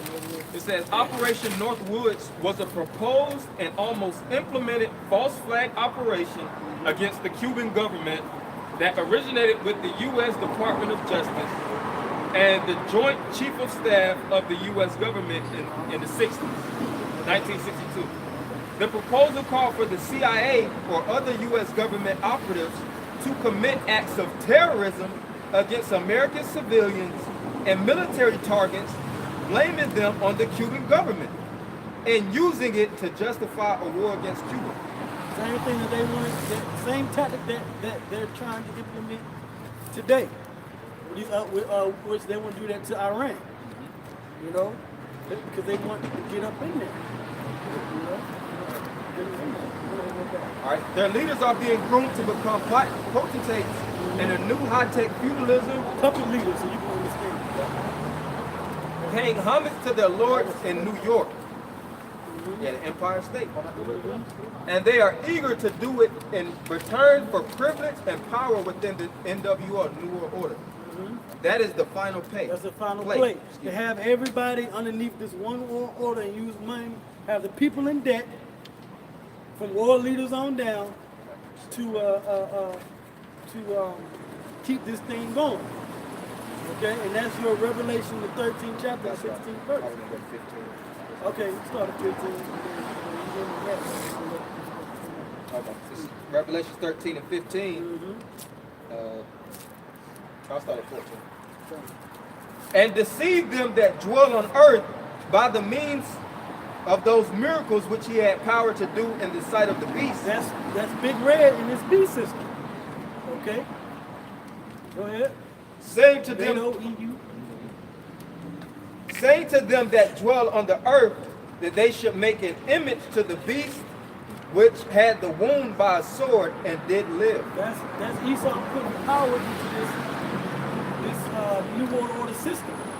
Everybody's, like we just read in the Preacher from Jekyll Island, everybody's moving. He's using this system to move the world, this debt system to move the world towards that order. All right, that new economic order. Okay? With even the leaders, because they're promised power, you know, through manipulating the people, deceiving the people, they're going to be with it. And the spirit, we're going to probably get that book too, Albert Pike, The Three World Wars. That goes exactly into that too. Which Albert Pike, he was a highly respectable Freemason. Yep. And he wrote about 3 world wars that would take place, which he was spot on with World War I and World War II, all the things that were to take place, of course, and the purpose of these things and World War III to come about. And you had a military general, what was his name, the individual that spoke about the war to take place? General Clark Weston. Yeah, General Clark. He spoke about the different nations that would be invaded in this war. And when he said Syria, Libya, Iraq, Afghanistan, and I think it said the last one was Iran. Finally, Iran. Yeah, and he already took those down. He already took down Afghanistan. He already had the terrorist attacks. Libya, with Muammar Gaddafi, Syria. That's why this whole thing, really Syria and Iran are the two ones. Yeah, Iran is the main one. That's why Syria has to happen before Iran because they need it's about positioning too. Mhm. Why you got Yemen? Yemen, yeah. Yeah, Yemen. Yeah. Yeah, you have all kind of things that's being brought out by the Syrian president. Yep. What's his name? South Syria. Oh, Assad. Yeah, Assad. but they were saying, you know, basically he's a criminal. He's a warmonger. He's poisoning his own people. He's a chemical weapon. And they show a little baby, 7 years old. You know, that was so Photoshop. Two-year-old baby. You know, basically face looking like Freddy Krueger. Yeah, right after the cameras cut off, they just snatched the thing off the baby face and let it go on about his business, man. That's how this devil does to Put all on Time magazine and shit. Yeah. But yeah, that's why Russia, they got a lot of satellite footage. Even I think about like a year or two back, Russia had satellite footage of quote unquote ISIS, but we all know who funds ISIS, America. They had trucks coming in from Turkey, and they realized that ISIS is funding the what you call it, the false flags, and they make over $100 million a month. $100 million. $100 million. I think they're shipping them from Ankara, Turkey. Yep. Russia brought that out. And also they those I forgot what country it is when they have about like 40 tons of chemical warfare, whatever. Russia caught that too and said America is planning to release this the next day, and the next day that false flag happened. And it was like, told you. Yes. This is America doing these things to instigate war. Because what? America's backs are on the wall. They're an animal in a prophecy. They got scratched their way out. Exodus 16, woe be unto thee, Babylon, Syria, China, Asia. Dragons of Arabia. Yeah, Asia. Yeah. Speaks about the dragons of Arabia too, which the Arabs they're gonna play a major part in this war. Armenians. Continuing on. Verse 15, and he had power to give life unto the image of the beast, that the image of the beast should both speak and cause that as many as would not worship the image of the beast should be killed. Right, and that's just not said. That's not just for when the chip. Now that's already happening. That's his power. All right, but this is what. But then it's going to tell you what's going to be the final play for this system. Okay. Verse 16, and he called them all, both small and great, rich and poor, free and bond, to receive a mark in their right hand or in their forehead. That's going to be this new high-tech feudalism, man. Yep. All the world leaders, all the poor people are going to be underneath this system. And look at India. They made it Yep. It's basically federally obligation is mandated for everybody to transition to this chip system. Yeah, Biometrics. system. Biometrics. Yep, they got your irises, they got your fingerprints, and then when you do the chip, that's China too. And these people over there living in worse than how we living now. As far as because they don't have the same amenities, the same luxuries. I don't mean monetary, because we all poor, but the same amenities they don't have, but they still part of that system. And they happy to be a part of it. Yeah, those countries have low resistance, man. Them Chinese gooks, saying they're not a resistant people. They abide by the government, the powers that we, which us, we're naturally an independent people anyways. We always, like Jake, the common nigga, a nigga might be working at McDonald's making $9 an hour talking about he a king. That rebellious it's the mentality. It's always the mentality of Jake. Or Eve, here that she on food stamp wick, talking about she a queen, man. Right. So Jake already has a natural spirit to not be subjugated. They always, we all have because it's in us. The scriptures say that we're a nation full of kings and priests. We have that was naturally given to us. That was blessed upon us as a nation. From the Most High. You'll have Jake that are of the world, and they'll say freely, I ain't finna work for no crack. They'll say it like that, and they'll take penitentiary chances just to not do that part. Okay. Verse 16.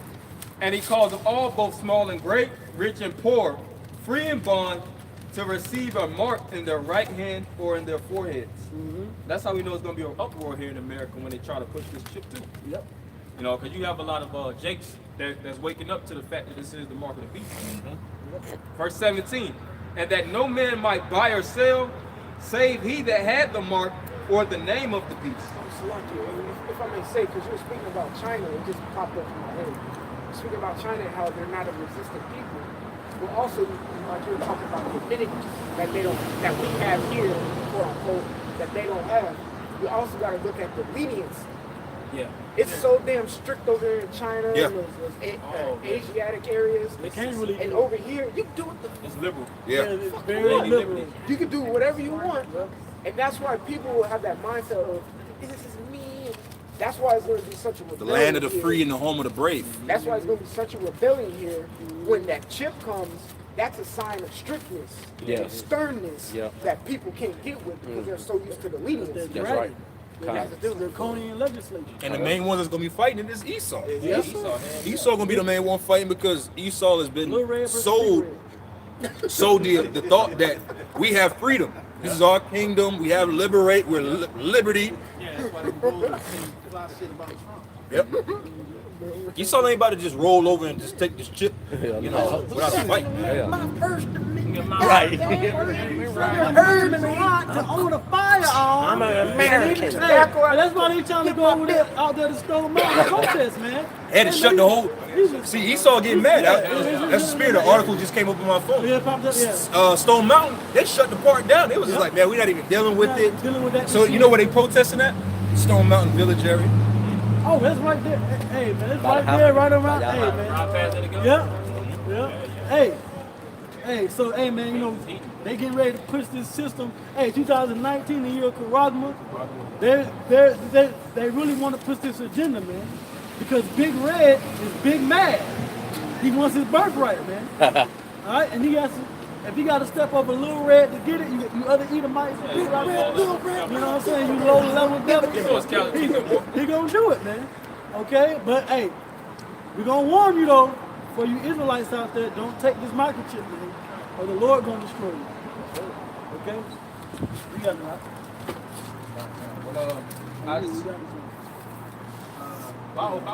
Yeah. Matter of fact, it's 2 Ezra, the 15th chapter, where it speaks about nation shall fight nation with swords in their hands. See, that's the times that we live in. You know, going into, just like what the brother said, the microchipping, all these different things, the government is starting to show their horns. Revelation 12 and 12. Matter of fact, you can read that first, if you will, Revelation 12 and 12. Yeah, because the government, which the word government goes into a ruler of your mind. It's certain minds that this devil cannot penetrate. He doesn't have full access and control to certain individuals. That's why when you watch these different movies, you'll see, you know, how the masses of the people are being pushed and steered one direction, but it's a good few individuals that's being broken out of that mentality, and they're deviating. They're basically going MIA from the government, and the individuals are going to try to kill and destroy those individuals that's not following the role of what the government wants to push. You watch that on the movie Divergent. You know, Hunger Games, when what's that girl? Katniss Everdeen. Katniss Everdeen. When she started raising up, she started to do certain things, and she wasn't pushing the agenda of the government at the time. And those different factions was raising up, man. So it's the same thing now in the spirit. Us actually doing this revolutionary act, pushing against the government is gonna be more than enough for this government to try to come down upon us. Yeah. You got it. With Revelation chapter 12 and 12, it says, therefore rejoice, ye heavens, and ye that dwell in them.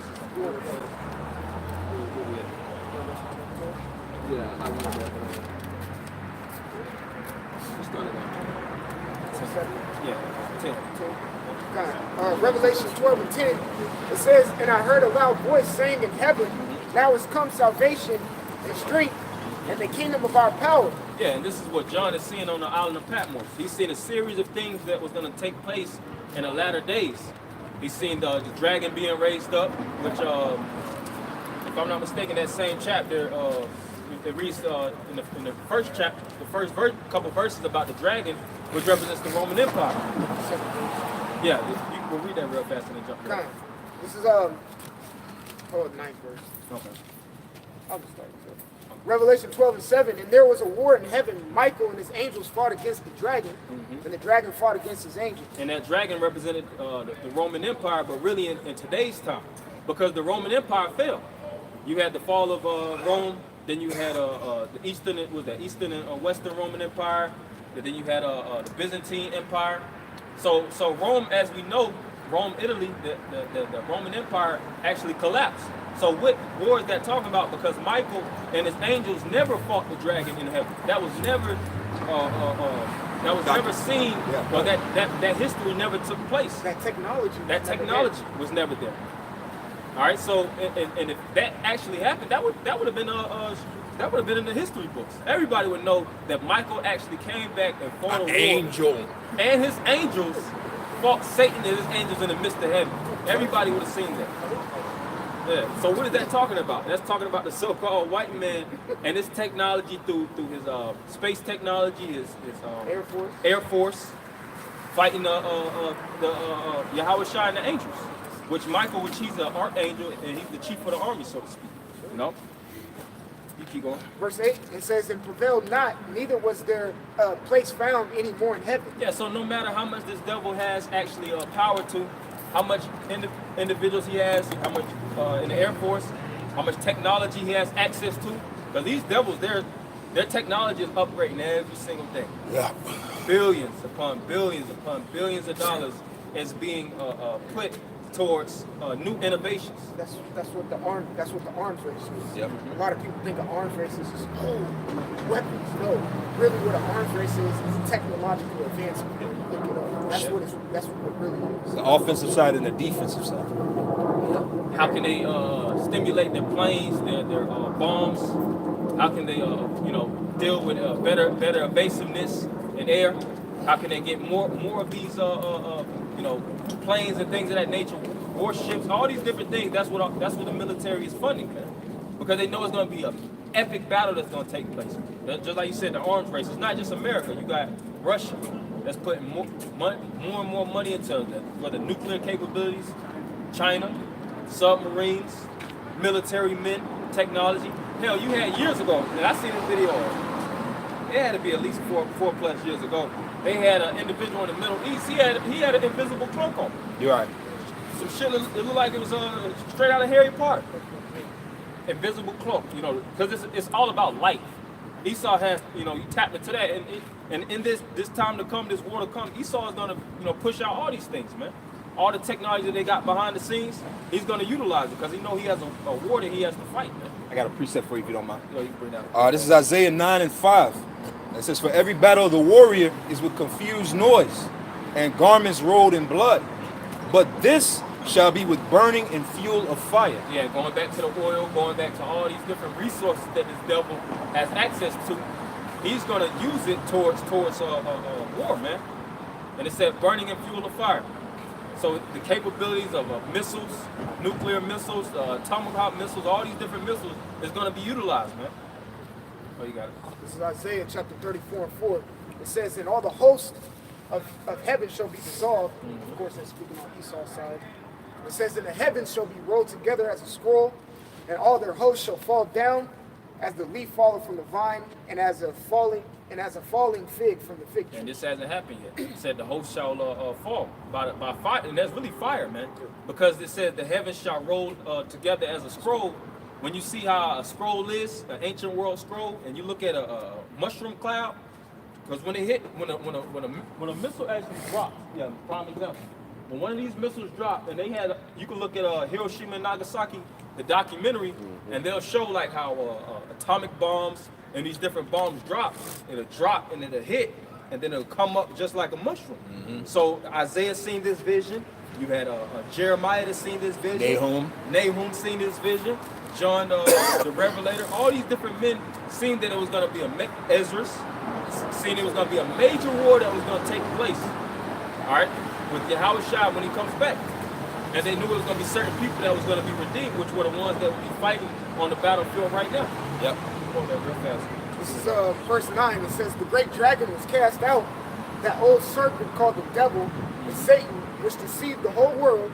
He was cast out into the earth, and his angels were cast out with him. Yep, continue. Verse 10, and I heard a loud voice saying in heaven, now is come salvation and strength and the kingdom of our power and the power of his Mashiach. Yeah, and salvation wasn't back then. All the individuals that stood for Yahweh Shai, Peter, John, James, Paul, all of them died. Yeah. Some of them got beheaded. Peter got crucified upside down. You know, John got banished and got pushed to the Isle of Patmos. And John was the last of the disciples. Yeah. He was the oldest disciple to actually live, and he's writing about all these events that's going to take place way further in history. Yeah. That set forth the apostles last. So he knew that it was going to be men that would be raised up in the stead, or was that Revelation 10 and 10 speaking about John must prophesy again before many nations, peoples, and tongues. So the prophets will have to come back. The prophets will have to come back in future times to prophesy again, and the dragon, that deadly one was him, will have to be risen up for this last battle, man. Just like the brother said earlier, that final countdown, the final showdown. Some more. It says, verse 10 still, it says, for the accuser of our brethren is cast down. Esau. Which he's the accuser of our brother. You know, he stabbed Abel in the back. He tried to kill Jacob, and he's still trying to kill us day by day. He poisoned our minds, poisoned us through the media. Yeah, well, that's it. The media. He's accusing us of being evil, terrorism. That's our brother. You know. Hey, and everything that we say against Esau is backed by truth. Right. Everything he says to us is backed by lies. Right. That's why we're not demonizing him. We're just telling the truth of who Esau is. Demonizing, he's lying on us. Yeah. You know, I just want to throw that out. Going all the way back to the beginning, because it was always this devil trying to come against us. Abel, going back to Genesis, he was just a plain man, casual, just wanted to sacrifice and give his oaths and pay homage to the Lord. Esau, his whole intention was to kill Abel, man. He was on a pursuit for blood. And it wasn't because of and you know, as you know, of course, it speaks about the sacrifice. But that type of hatred, and as the scriptures say in Ezekiel, that's built up of hatred. As it says in Ezekiel, the 25th chapter, that perpetual hate that Esau had. You don't just get to the point of, you know what, you shine, I'm gonna kill you. No, that's what does Vlad always show Bootsy? He's hypnotized by hate. Just plagued by that hatred, and he killed them back then. So that's why the righteous seed had to get raised up back then through Shem. Yeah. Not Shem, excuse me. Seth. And then after that, you had Jacob and Esau, and you see how Esau tried to do the same thing to Jacob. That's why Jacob got the hell on, man. And the time that we're living on now, Esau is trying to kill us off as a nation. So the seed of Jacob is still one with the seed of Esau. It's still Jacob versus Esau. Keep going. God. It says, verse 11, Revelation 12 and 11, and they overcame him by the blood of the Lamb and by the word of their testimony. And that's how we're going to overcome this devil. That's how we know that we have the one up on this battle, man. Yep. Because it's all spiritual.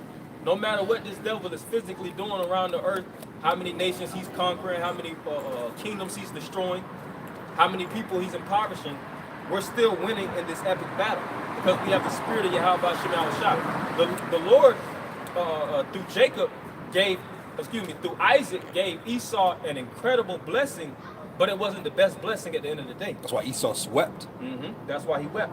He knew that he had access to a carnal blessing, and he's utilizing that to maximum advantage. But that's not the top blessing.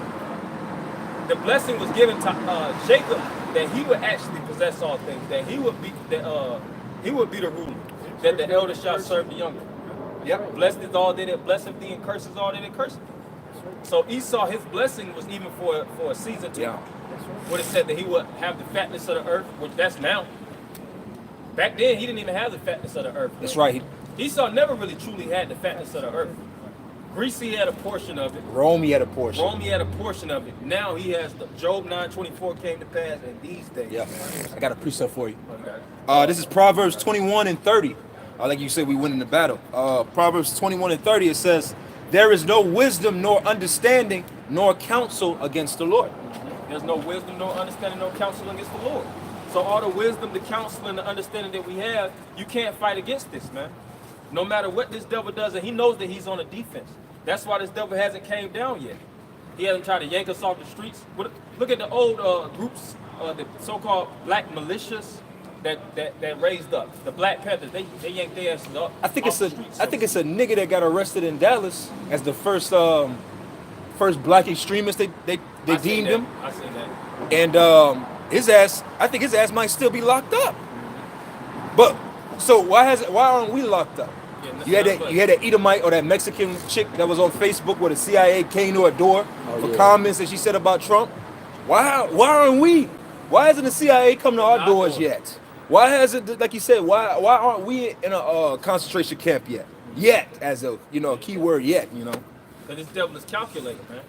You look at Marcus Garvey and the Garvites, when Marcus Garvey was revving that whole movement up, they banned him out of the United States and sent his ass back to Jamaica, man. Will that go? Because I've been doing a few lessons on zealots, and when you go and look into it, as zealots, they're literally there to entice the people to revolt against the Roman government. Yep. So it's the same thing. The Garvites, the Black Panthers, and all these other different type of factions or sects were doing. That's why they got taken down. They can't make that move on us. And that's another thing, because they know the scriptures too. They know some of these men in here, Lord willing, all of us are part of that number. So they can't just make that move like that, or they're gonna get moved on. Yep. Regardless. That's why Esau gonna try to come with a more than likely a conspiracy charge against us, because he can't like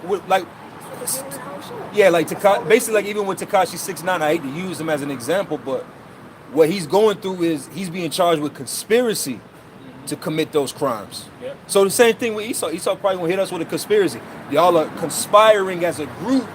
That's why you got to be mindful, like brothers have been going heavy in and being mindful of what you say with your tongue, what you put out here on the camera, because Esau gonna say, well, one or two of you said this or did this, so you all are guilty of conspiring. RICO.